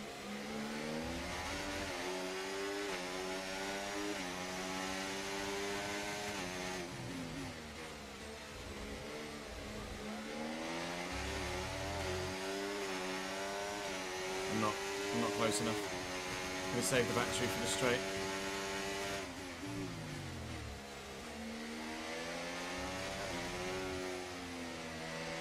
Oh, George's engine's gone. No, well, there goes the team game. But that's an extra free position. And it might be the opportunity to, well, it will be the opportunity to overtake Yuki, but unfortunately he got DRS off George, who then exploded and got out of the way. We'll get Yuki next lap, and then actually I've just realised we're on lap 23. We'll get Yuki in that DRS zone next lap, and then we'll box. We'll get ourselves up to 4th. You can see the gap now, at least, to Stroll and co. It's about 8 seconds. It's not entirely insurmountable. Okay, Oh, safety car. That kills my strategy. But I don't know whether the others might choose to box now as well. This might be a scenario where the AI make just bad decisions and they don't box. Although, because it's so close to their pit window, they might box. It just brings the front few back to us, I guess. But George has retired right with where the safety car is now, actually, weirdly. So Ocon and Albon are in again, because why not? Not instant replay, white race director. But George has retired right where the safety car's waiting for everyone else. They're going to the hard tyre. Yeah, everyone's going to go to the hard here. Nico and Daniel are going to stay out on their hard tyres. Everyone else is going to go to the hard to the end. So we don't need the undercut now because we're all going to go to the hard tyre and it's going to bring those front three back to us. So we're now very much in the fight for a podium and maybe a win. And also, Lance Stroll or Fernando Alonso will either go again or they'll double stack. Similarly McLaren, similarly Ferrari, similarly Haas. So they will all lose positions. So that will take them out of, or at least lower their chances of, being in the fight.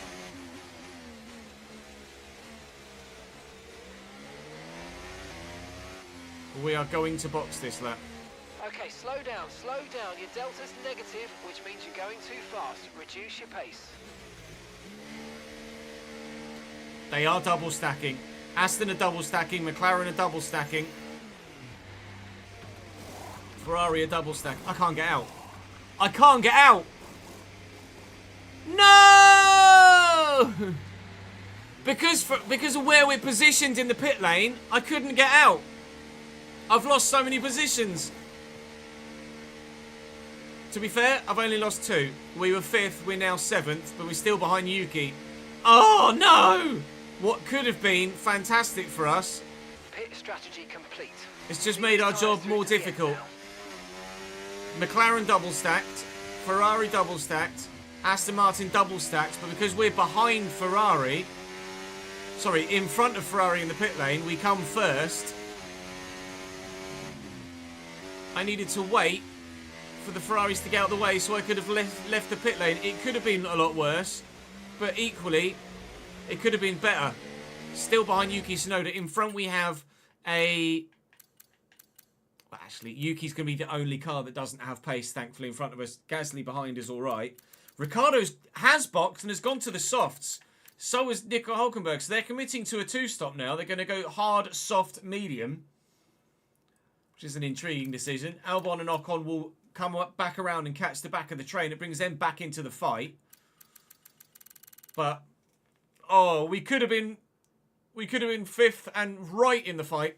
We're 7th and still in it, but not as good an opportunity as we hoped it would be. I need a pee. BRB.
We did only drop 2 places, which is manageable. Thankfully. Just sneaking in a quick chocolate digestive.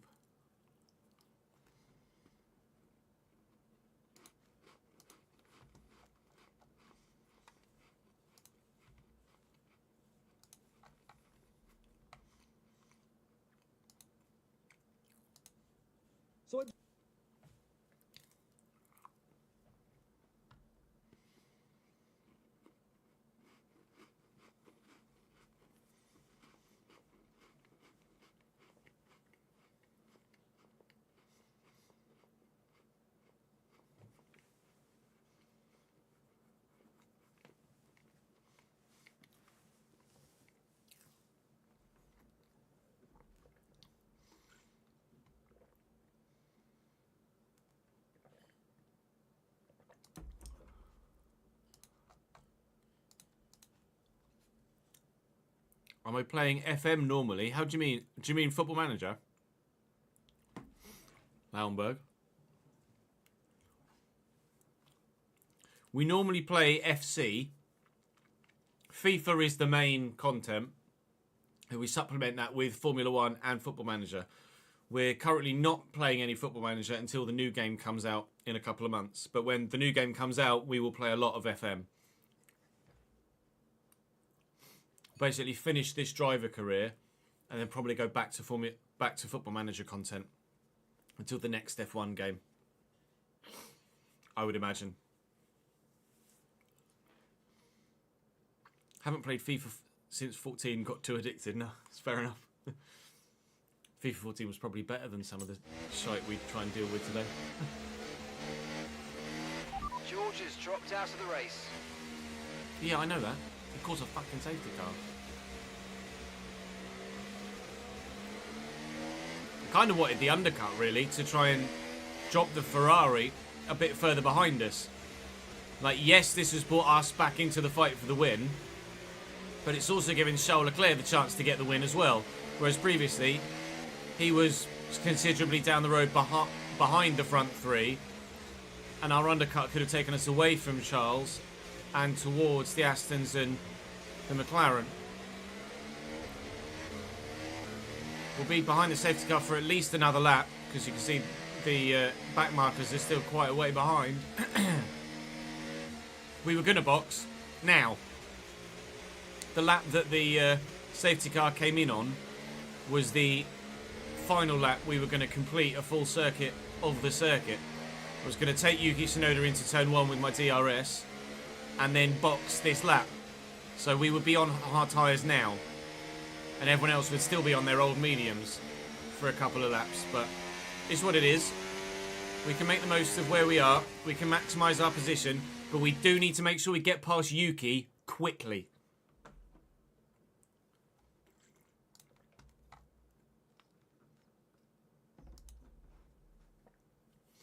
Getting past Yuki's important. Very, very important. Can't lose Charles, effectively.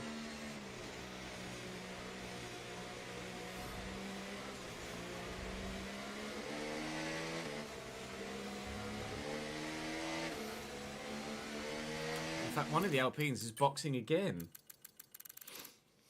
Nico's boxing again and has gone to mediums. So he's recognised that that's the wrong call to go to the softs, put them on for like 2 laps.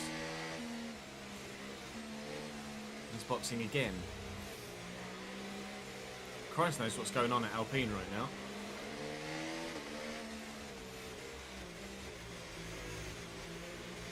It might even mean we're behind the safety car for another lap.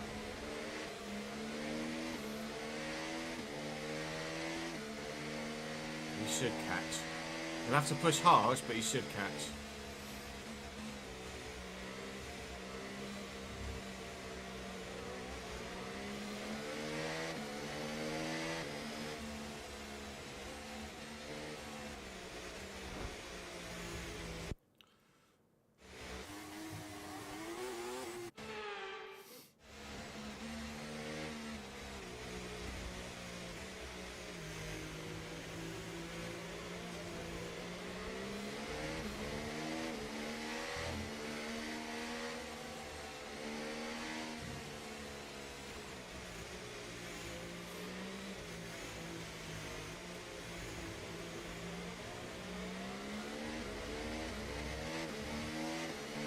not in this lap. We've had to wait for Nico. We'll be doing another lap.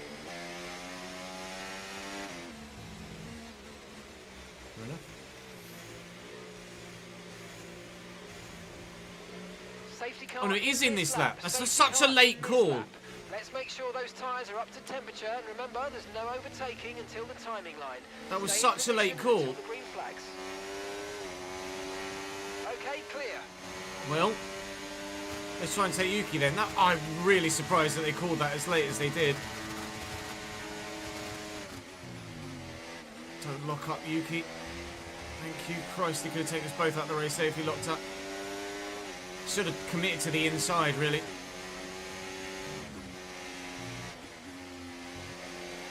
Right, now Yuki's got a gap for me to lunge into in front. I'm going to try and get him in our usual overtaking position.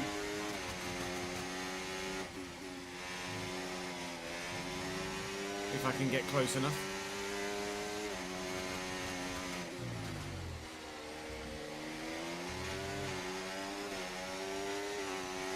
We've got a lot of spare energy. Okay to use your overtake button.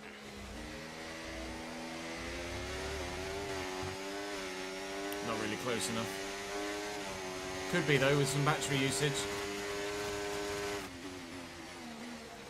Lick post, stamp it, extend it, do whatever the hell the words are in the right order. I was too busy concentrating on making the move than forming the sentence. Nice move. Good job. Yuki dealt with. DRS enabled now for next lap.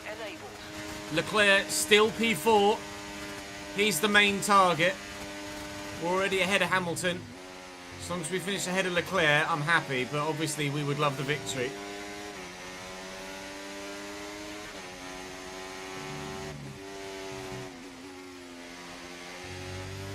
Stop going from the outside one first. Yeah, I need to go for the inside move, Manage don't your I? tyres. Manage your tyres. I'm so nervous about them pulling across and snipping me off, though, to the edge of the grass that I just commit to the outside early.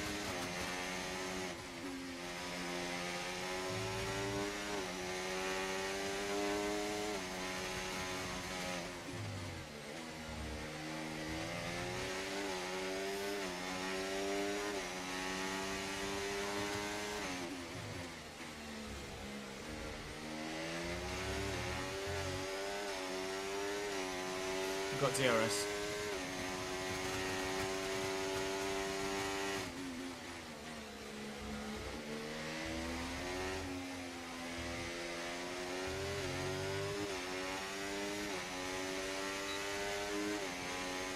So if you go for the inside too early, they pinch here and will kind of close you off.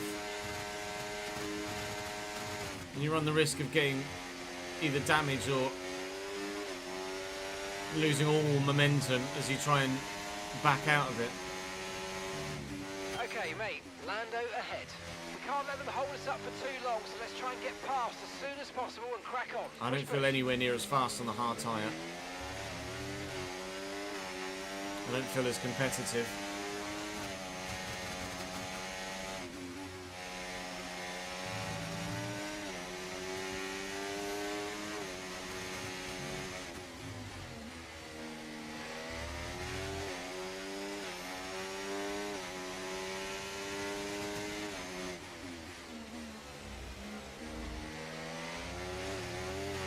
It's just as well we didn't start on the hard though, like we thought we might have a go at.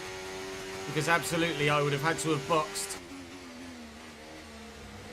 during that pit stop sequence, and then the mediums would not have made it to the end. It would have forced me to do an extra stop or to stay out in front during the safety car and then still have to pit later in the race and drop to the very, very back. So turns out it was a blessing in disguise, deciding not to start on the hard tyre and stay on the medium at the beginning.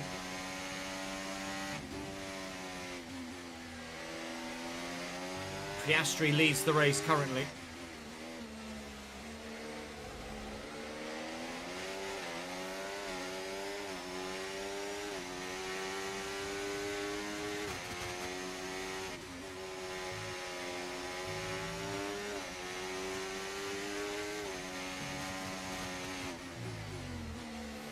My main aim at the minute is just to finish ahead of Leclerc.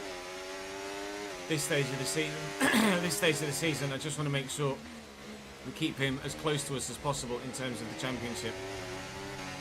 I don't mind if a couple of others close the gap on me or overtake me in the Drivers' Championship, provided we close the gap on Charles Leclerc. He's the one championship rival that is more likely to just run away with things like he did last year. Lewis Hamilton is stuck down in 10th at the minute behind a Haas, so he's of no threat right now.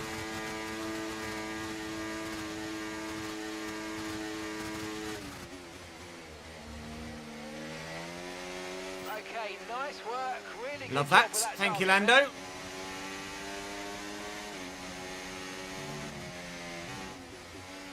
Right, let's go after Charles Leclerc.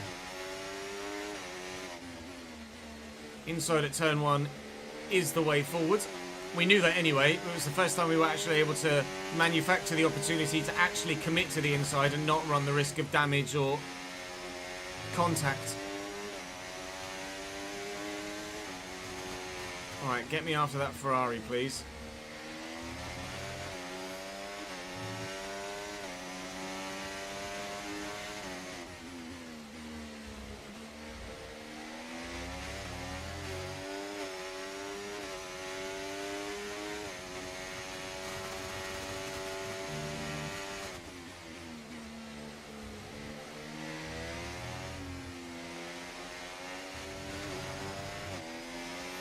Shit. Alright. Lando's running quite high wings, it seems.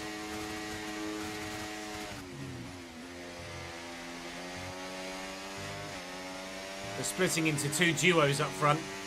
There's the front two and the next two at the minute. As Stroll seemingly can't keep pace with his teammate and Oscar Piastri. I want to get Leclerc before he gets Stroll. If I can.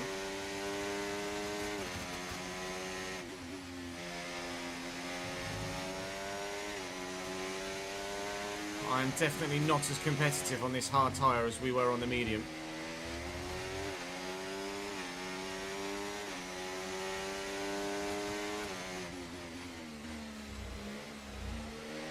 Why that is, I've no idea. But it's definitely fact.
Sure, just drive into me, mate. Don't worry about it.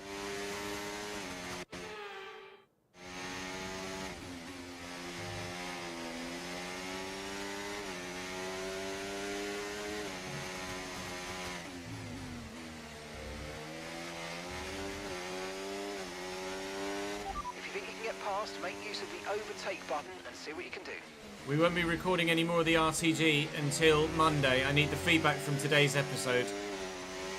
If ever you want to know what I'm streaming on any given day, exclamation mark schedule shows you what we're doing during the week. Exclamation mark plan tells you what we're doing in this stream, in the current stream.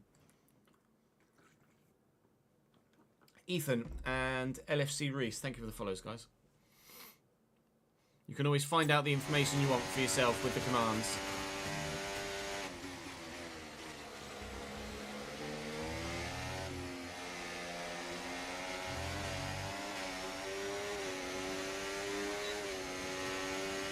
Catching the car Right, ahead. a bit of a Well run done. on Be Charlie aware here. These tyres need to get us to the end of this race.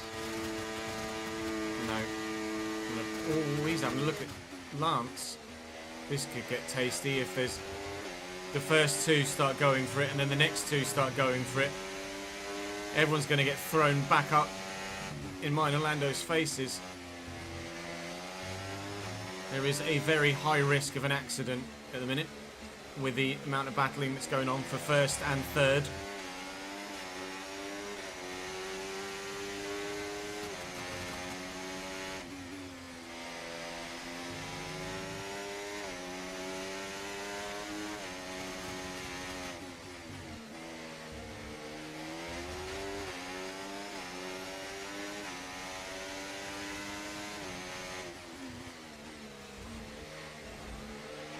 Tyre condition still looking good.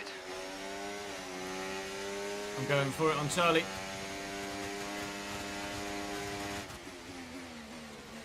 We love this position to make an overtake. And we're getting pretty efficient at getting it done as well. P4, most importantly, more so than the position number, in front of Charles Leclerc.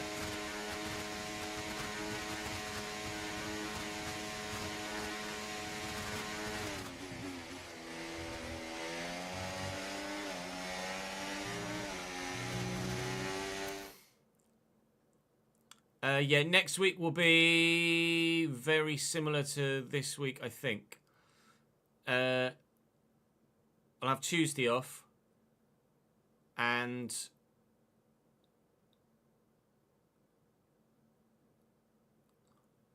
so I think my brain's telling me there's something happening on the 23rd. I don't know what. We'll definitely have Tuesday off next week and then probably Saturday or Sunday. You know we always get the schedule done though, Daniel. I can tell you at least I'm going to be live Monday, Wednesday, Thursday. You don't need to worry, mate. We always let you know what's happening and when. I'm too busy concentrating talking to chat.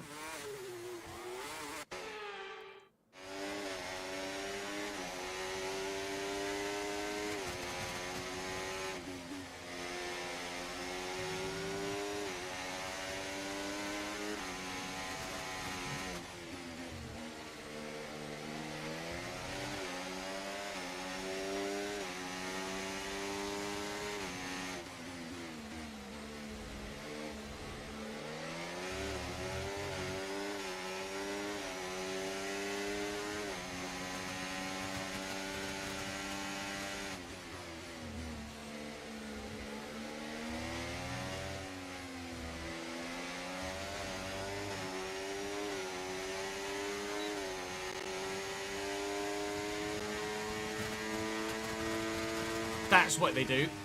That's why I don't commit to the inside early. Because you commit to the inside, well, I'm clearly going left here, and he's reactively come across, and whilst I'm going 5 or 6 miles an hour faster than him, he's just shut the door. That's why I don't commit to the inside early. Because the AI don't give you racing room.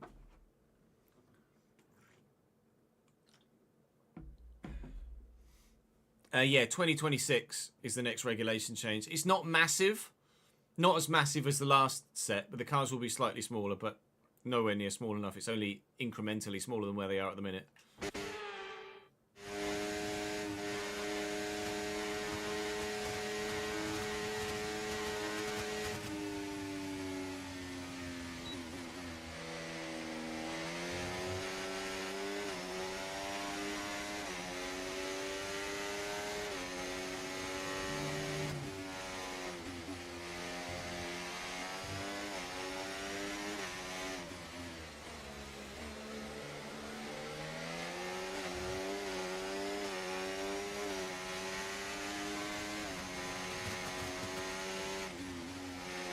That's the industry you'd like to go into, Tom, then go for it. If you've got the paperwork to back it up and the intelligence, absolutely there will be a job opening for you. The teams have hundreds of employees in the main.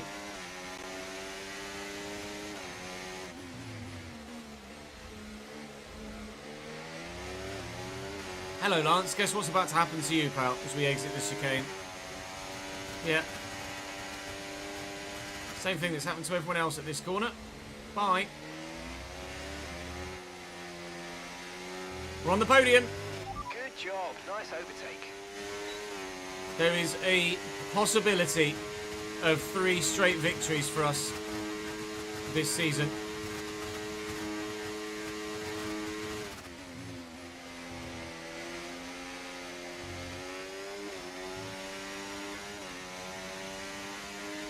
There's another safety car or incident. We do have another brand new set of medium tyres we could go to, as will everyone else, but the option is there.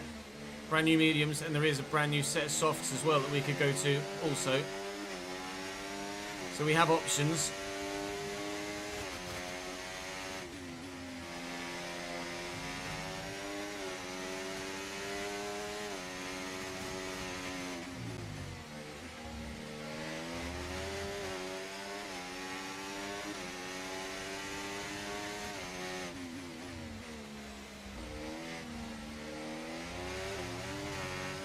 Hi, Oscar. Guess what, pal?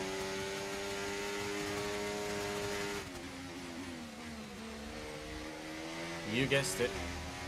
That's P2. Oh, that's a poor final turn, though. Thank the Lord for DRS and ERS. The McLaren's running slightly higher wings, so we've definitely got straight line speed on them. And obviously with the DRS, we're going to have straight line speed on Alonso too, down that part of the track. Everywhere else, they are faster than me because of their decent traction. Right. I'm anticipating by the end of lap 38, even hopefully by halfway through lap 38, we will be leading this Grand Prix.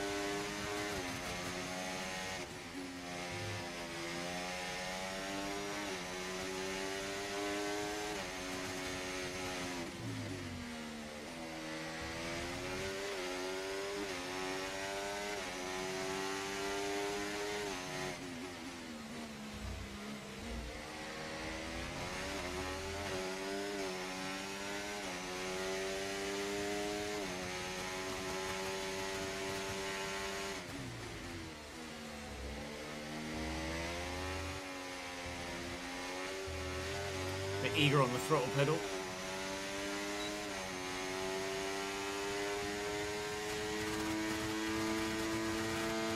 Sorry, Nando. It's happening, pal. You're going to have to get over it. P1.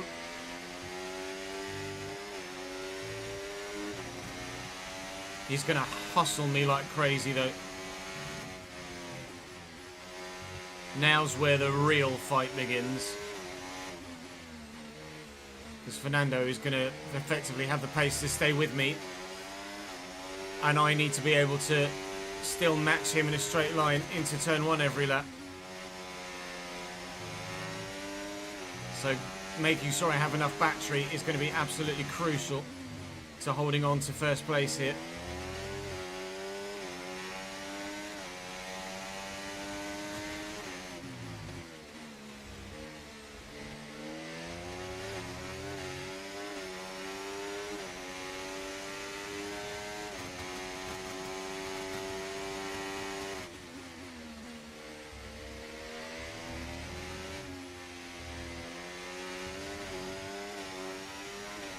Good final couple of corners.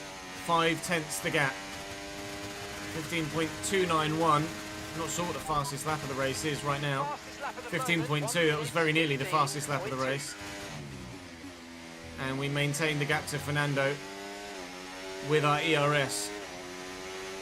So long as I have at least half a second's gap then, heading onto the straight, we think we can hold on to the lead.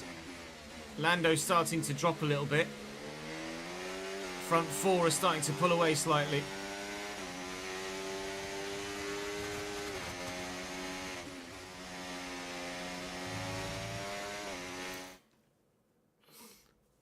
Yeah, the AI need an overhaul for 25, I think, because they've not been good enough this year.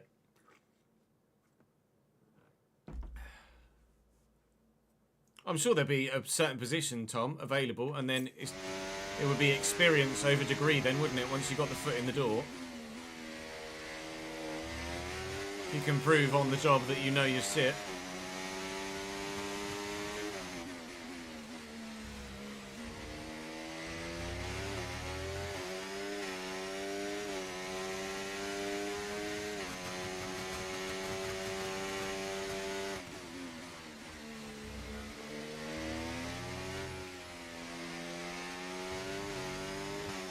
7/10 gap. Should be okay into turn 1. Lando Norris sets the fastest lap of the race with a 2.75. So my 2.91 must have been very, very close to the previous fastest lap that Fernando Alonso was holding. But Lando putting in the fastest lap of the race means that the 4 is still very much a 5. And Stroll is trying to hang on at the back to make this train a 6.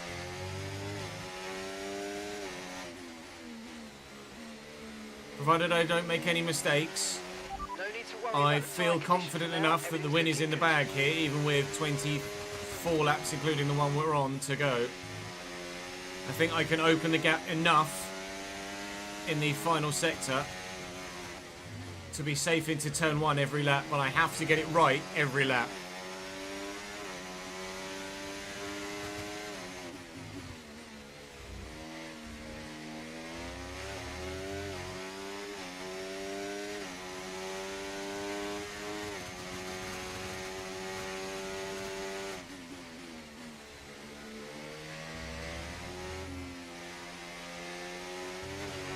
Battery charge is high. Let's use that overtake button a bit more.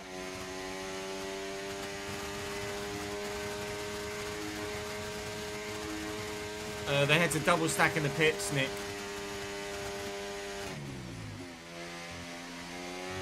There was a safety car because George's engine went and it caused the safety car, and then Ferrari had to double stack in the pits, as did McLaren, as did Aston Martin.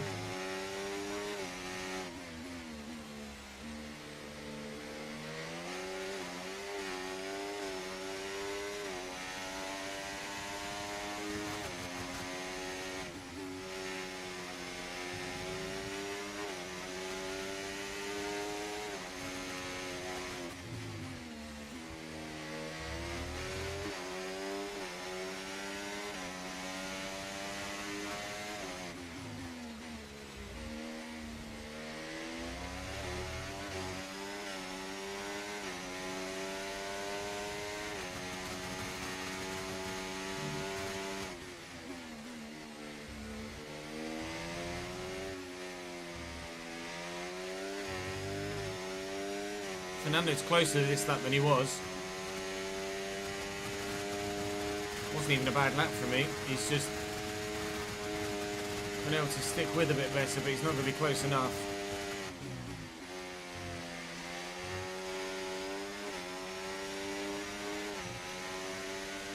At 42 of 63.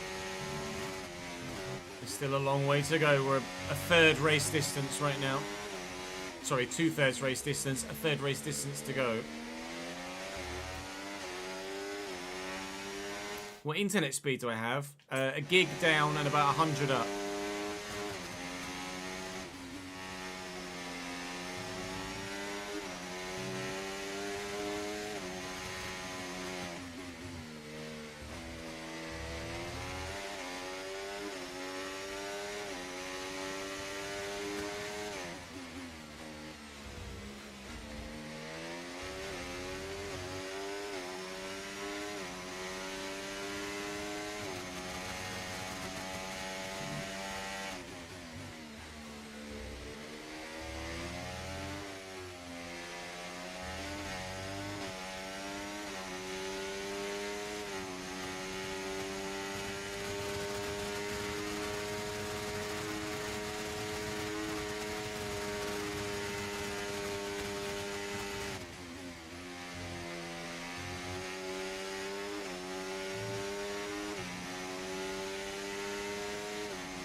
Quickest speed you can get in the new house is 40 meg.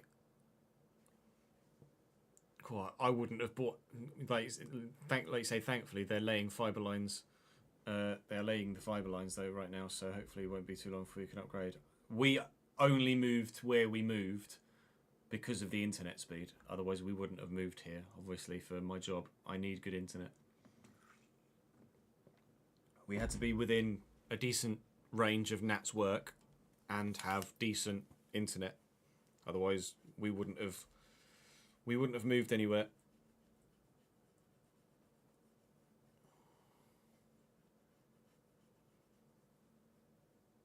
And if they're internships, Tom, then absolutely go for it, mate.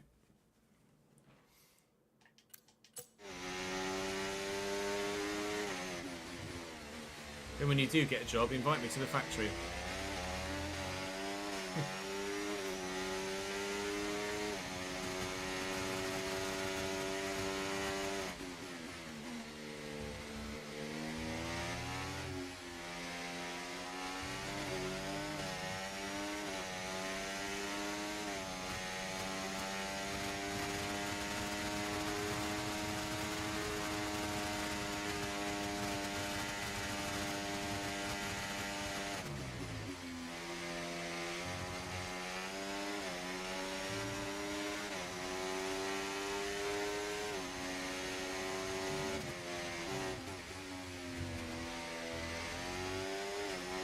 Try and sneak me in.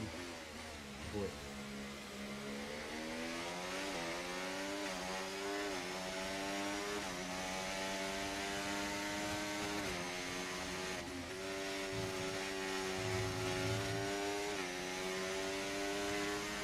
Is it a new build? Trip.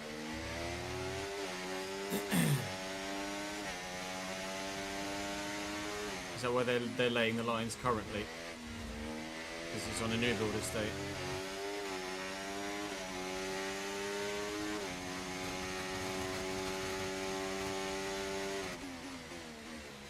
It's right by the beach. Fair enough. Take right by the beach, wouldn't you?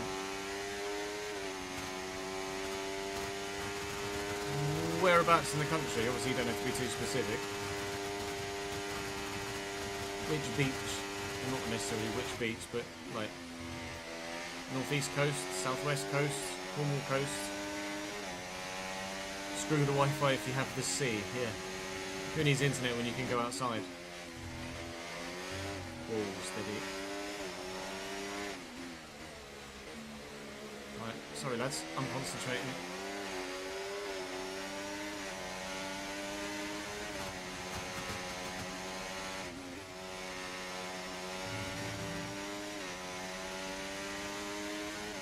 Never mind. We held off the charge.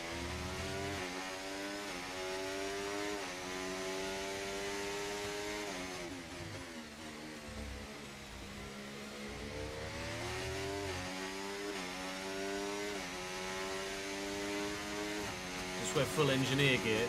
Yeah, it's the electronic pass that you'd need that you won't have access to.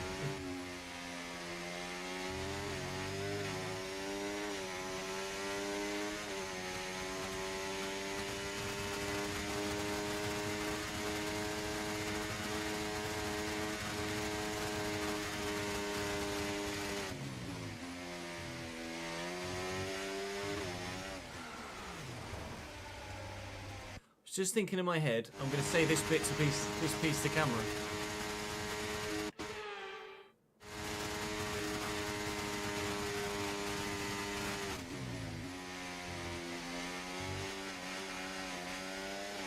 Did the same fucking mistake again.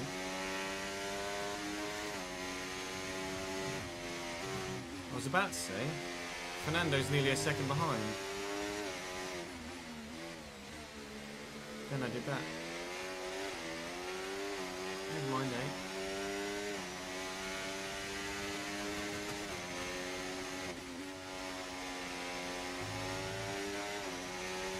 Yeah, at that level of top secrecy though, being related to someone isn't an excuse to, isn't a reason to be allowed in.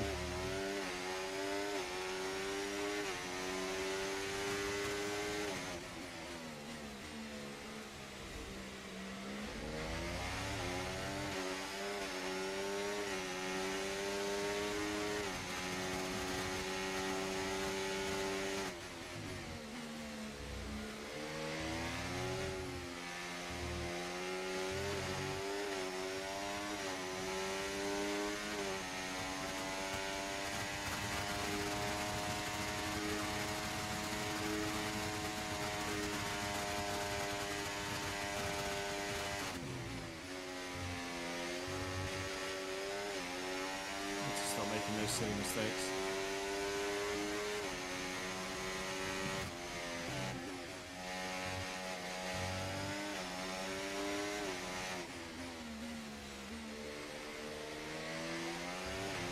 Okay, no issues with tyre wear for now. Keep taking care of them. Watching darts last night, and there was an F1 car in the background. What darts was on yesterday?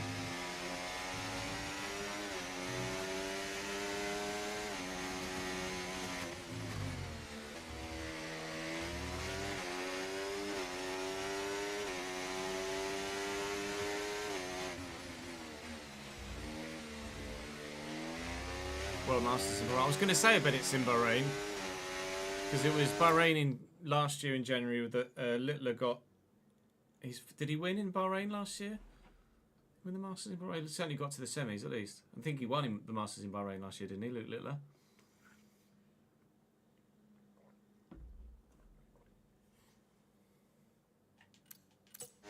It wouldn't be like MI6 levels of secrecy. But you certainly would have to sign NDAs. Won it and got a 9. Bunting's winning this one, is it? You think? Or is it already finished?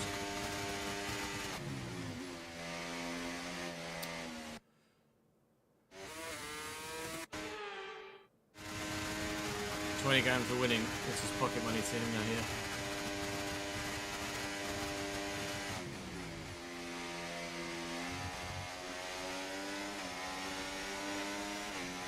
Oh, final tonight. Is it on Sky? Is it on TV at all? ITV4. Where is the darts most of the time? Obviously the World Championship is always on Sky over Christmas each year, but it's like the Premier League of darts. Is that on Sky? Is that on ITV? I'm thoroughly enjoying having the dartboard. I really am. I wish there was room in here to do dart streams, because I'd love to do a dart stream or two.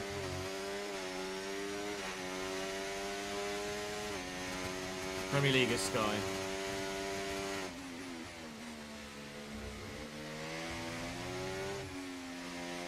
Some of the other Masters and Opens are alternative. Do I have the Luke Littler effect? No.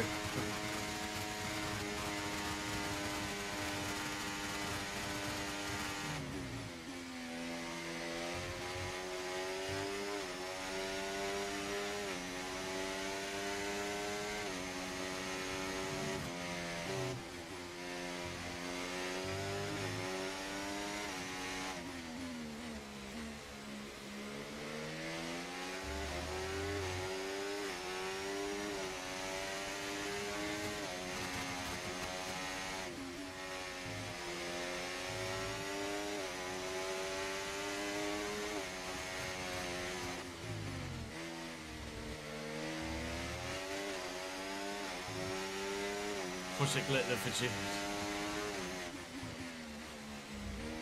If Jude ends up being a professional sportsman of any kind, I'll be dead proud.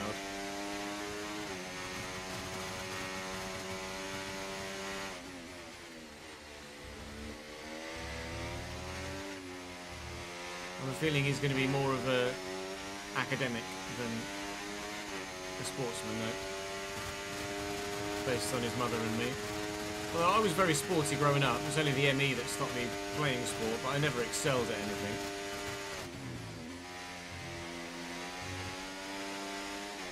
I am in everything like I am in everything. i.e., I'm decent at something, I'm above average at something, but I have a skill ceiling that I can't get past.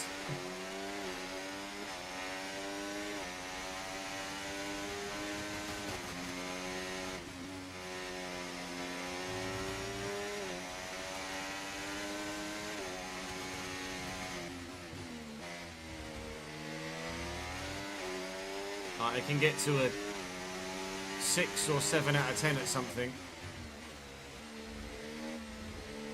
And then that's my limit.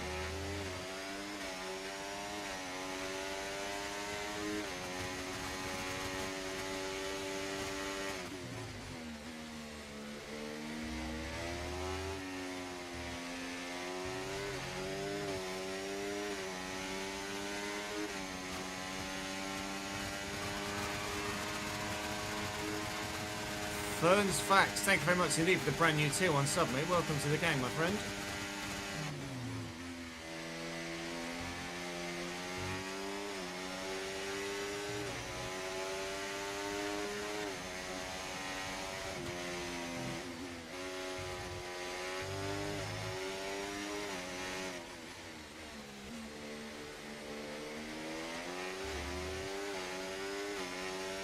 Play pretty much your whole life at semi-pro level. Yeah, like I'm not as good at football as I was. Who is at 36? But with pre-ME, I was all right. I would have continued to play Sunday League. I'm all right at badminton. All right at table tennis. Getting back to being all right at darts. In an academical sense, I was all right at most subjects. I'm all right at video games, but I don't excel at anything. I'm an all right streamer and YouTuber, but I don't excel at anything.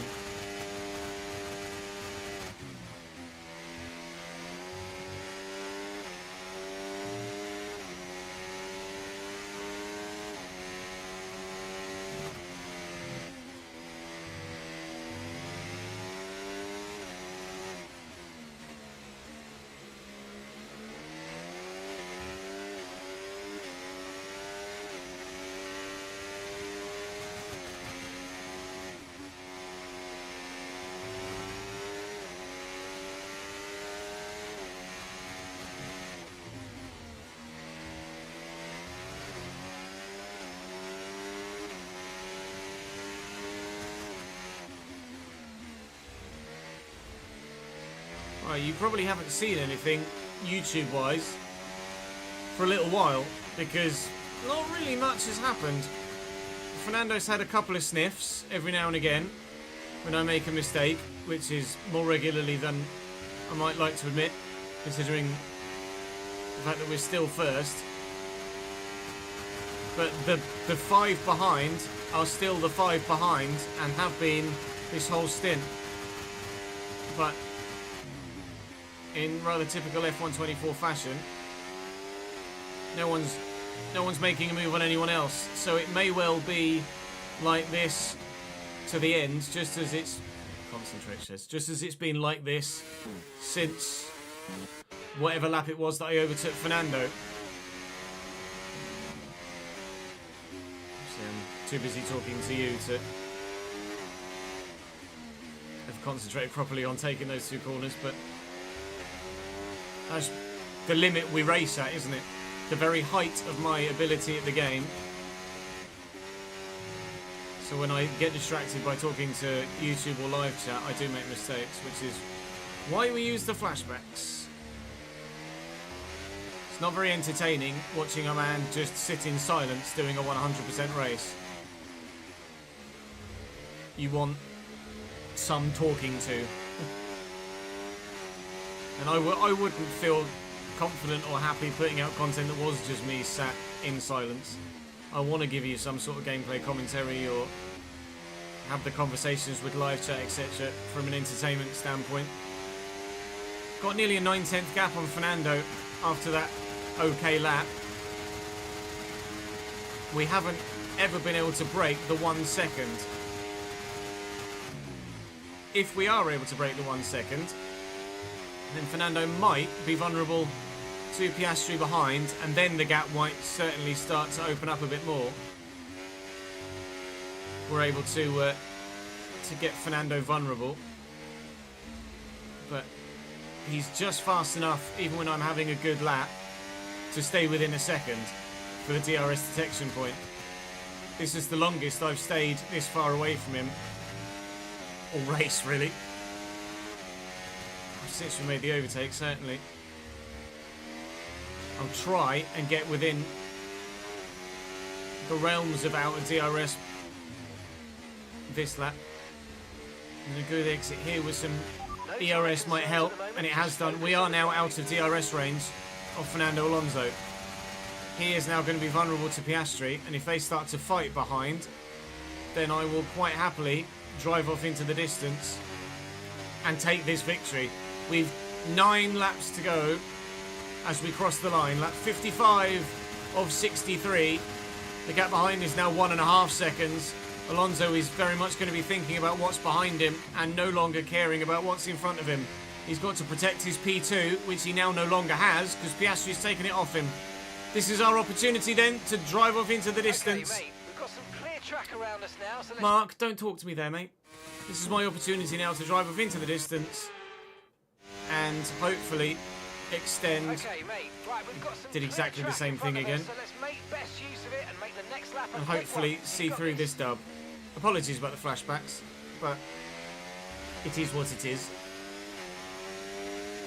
I will never not use flashbacks. Those of you that enjoy the content know why we use them and know we don't thoroughly rely on them. It just helps us make the content as entertaining as possible. But yeah, if Mark could shut the fuck up on the way into a fast chicane, that would be great. Literally, he started to talk just as you commit to the left-hander. It's like, mate, leave me alone.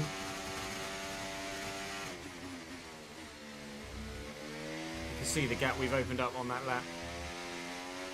The win's in the bag. Now it's just a case of getting it to the checkered flag. Oh, mate, you made that look easy. Nice work. That's why I love working with you. Thanks, Smashed Mark. it. Now shut up.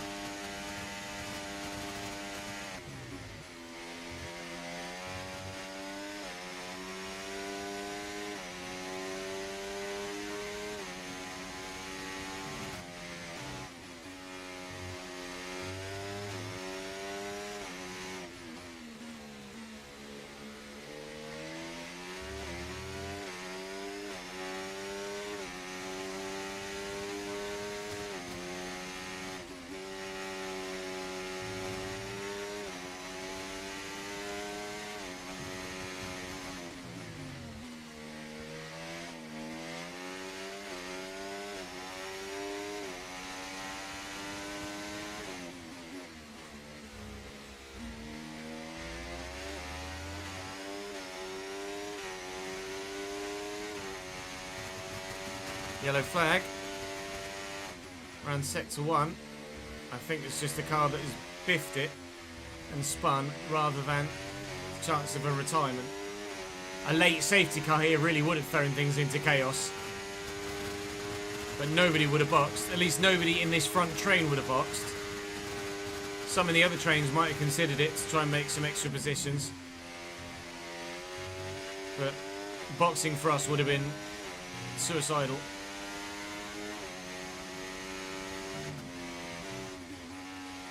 We're going to get the job done.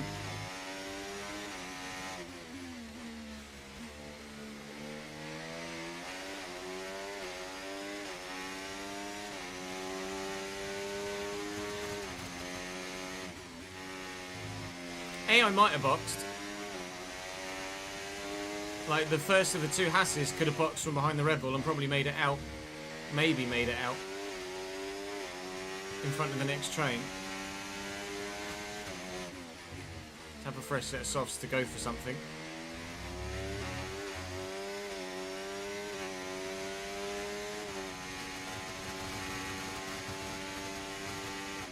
Might have been worth the risk for someone.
Found your YouTube and Twitch channel last week. Was really inspired by your RTG videos for Cambridge and Bradford. You do a great job with it. Thank you, mate. I appreciate that. Glad you A, enjoyed the content enough to check out multiple saves, and B, to come across and join the Twitch channel, and then to subscribe as well. It's very kind of you, mate.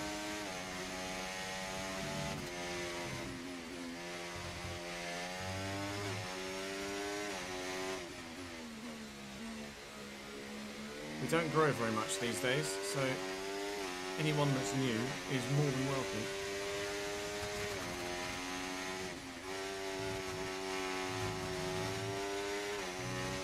The Realistic RTG on YouTube is not going down as well as the previous one did with Cambridge, unfortunately. I kind of hoped this early on in the cycle it would do better than the last one. It's actually doing worse than the last one. Let's use Here's what it overtake is. and burn off some of this energy.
Three laps to go. In a tough spot financially with Bromley. Yeah, last year on the RTG, we earned too much money, so we tweaked it this year to earn less money, or to take a lower percentage of money, but we're at a size of club that has a really decent ground. So I think this year we're still probably earning a bit too much money.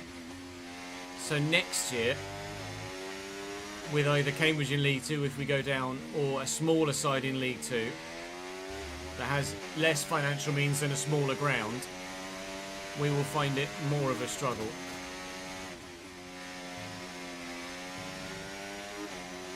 It's a learning process along the way as we pick up, like it's only the second series of its type that we've done. We felt like we learned from the first one and implemented those changes in the second, and we're learning from the second and we'll implement those changes in the third. Club that comes up for the National League will be a great RTG, but everyone else will have used those clubs already, you imagine. Right. DK's doing Bromley. Cutsy's doing Chesterfield. So I probably have to pick someone small that hasn't recently come up, because those guys do it from the off. Obviously I won't do it as a main save from the beginning because I need the live editor, because I don't have the capability to make changes to mod the PC save myself. So we'll do a main channel save with a big club.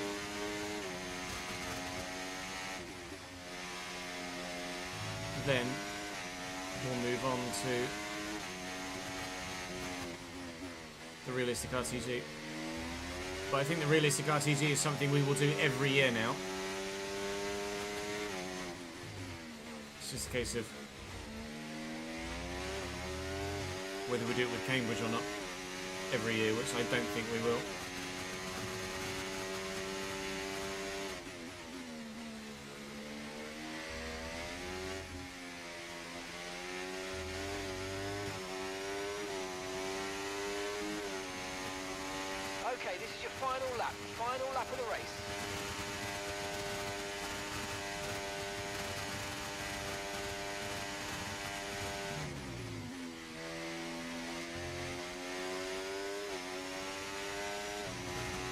Final lap of the Grand Prix. We have a 5-second gap now as they've continued to scrap behind us.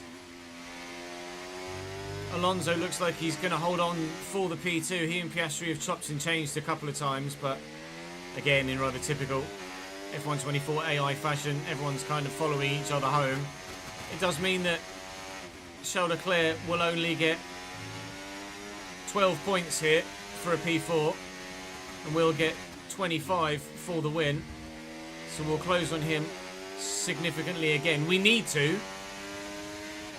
I'm not sure what position Lewis is in right now, but we might go above Lewis Hamilton here. I'm pretty sure we will go above Lewis Hamilton here and into second in the World Drivers' Championship. For the second season in a row, it's P1 at Imola. For the third race in a row this season, it's P1 in the Mercedes. We probably needed that safety car to bring the front three back to us, and a little bit of fortune went our way again. But you have to make the use of that fortune. It will go against you as often as it goes for you throughout the course of a season. That is a hat-trick of victories for the first time in our career. The most we've done is win-win second. Now we've gone win-win-win. Dub. Thank you very much. In the driver's standings, that's going to close us up on Charles Leclerc by 13 points.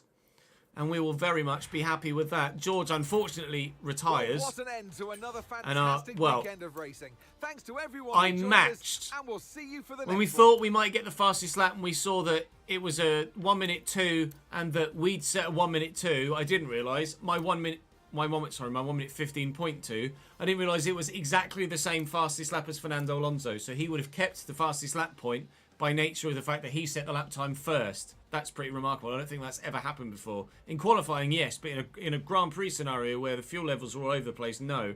And then Lando Norris gets the fastest lap point by beating both myself and Fernando by 16 thousandths of a second. But evidently we had pace on almost everybody here. Max goes P14 to P10, so he does get a point. Pierre P12 to P9. Fair place to him. Lance first to 6th. But us 10th to 1st. It's one of the best victories of our career, that. And for it to be the third in a row is very, very pleasing indeed. Sorry, Lewis, in your Ferrari outfit, that still doesn't quite look right to the eye, does it? We are winning that rivalry. Marching on towards hopefully being 91 rated soon. And when we get there, hopefully, we'll get that 50% over George Russell. But really, we want 60% at the moment. And I don't think that's ever going to happen in a top team at present. So we will march on towards, hopefully, a World Championship title challenge. But certainly there are a number of Grand Prix remaining this season where we won't be as strong. And there will be a number of Grand Prix where, hopefully, we stand the chance of getting a victory. Now, we took Monaco out of the calendar because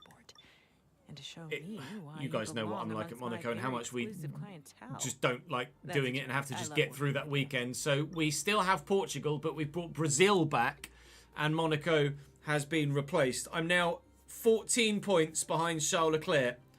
3 straight wins for him, 3 straight wins for me, 1 DNF apiece, and an extra podium apiece, as well as 2 finishes outside the points. And that's the difference between us at the moment. Lewis, 18th, and then 8th. He's on 100 now. George, sadly, 2 DNFs so far this season for him. He would have been up there or thereabouts, probably above Lando Norris in the standings had he not DNF'd. And next time out in Canada, last season, we finished 5th there in the Ferrari with fastest lap. Now, Canada is a track where absolutely we could see some inclement weather. Put the older parts in for the practice sessions and we'll wait and see what the weather looks like in Canada. It could go any which way, so we pray that it's going to be okay. 274, 390, so we'll leave that that gearbox in. We're going to get the car improving again as George's floor edge wing on the rear downforce passes here. More resources come in. That is now the car as far upgraded as we could possibly get it without George just taking over and putting stuff on that I don't have access to. So that's the peak of the car at the moment. And look at the performance index. It's pretty ridiculous. It's no surprise that that train stayed the way that it did, even with the AI being the AI. We'll go balanced tyre allocation for Canada. The softs don't last that well here, but you do want to have a set of softs available to you. And the 2 medium tyres probably going to be more helpful than 2 sets of hard tyres. So we'll go to the race weekend. We'll hope for decent weather. And then, I mean, why not try and make it 4 in a row? It is mixed conditions in practice too, and mixed conditions in the race. It will start wet in Montreal, but it will end dry in Montreal. So that adds an extra element of unpredictability to the race weekend as a whole. But I presume Charles won here last year. We obviously saw that we finished 5th last season. And yes, Charles won in Canada last season. So we will have our work cut out to try and beat him this year. But we'll give it a damned good go to try and beat Charles not only in the next Grand Prix, but to that World Championship. We are very much in the fight for the title. So don't miss the next episode. Do hit the like button. Do subscribe to the channel. And I will see you in that next episode very, very soon indeed. Au revoir.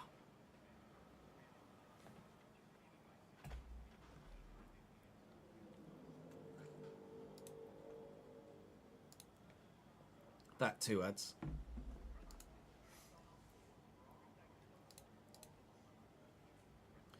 Right, let's save that. F1, S4, 7, Imola. And I can upload that for our Lord and Saviour Chris on the Dropbox. Upload, file, F1. Episode 7 at Imola. Right, I'm going to go and have a quick lunch break. I'll take the stream offline and we'll come back online to split the YouTube stream VODs. So I'm going to go and have something to eat. By all means, go and grab yourself a snack, etc. too. And we will be back live in about 10 to 15 minutes with the Journeyman career mode on FC25. And we might well get close to ending the season today. So you're not going to want to miss it. Join me back here in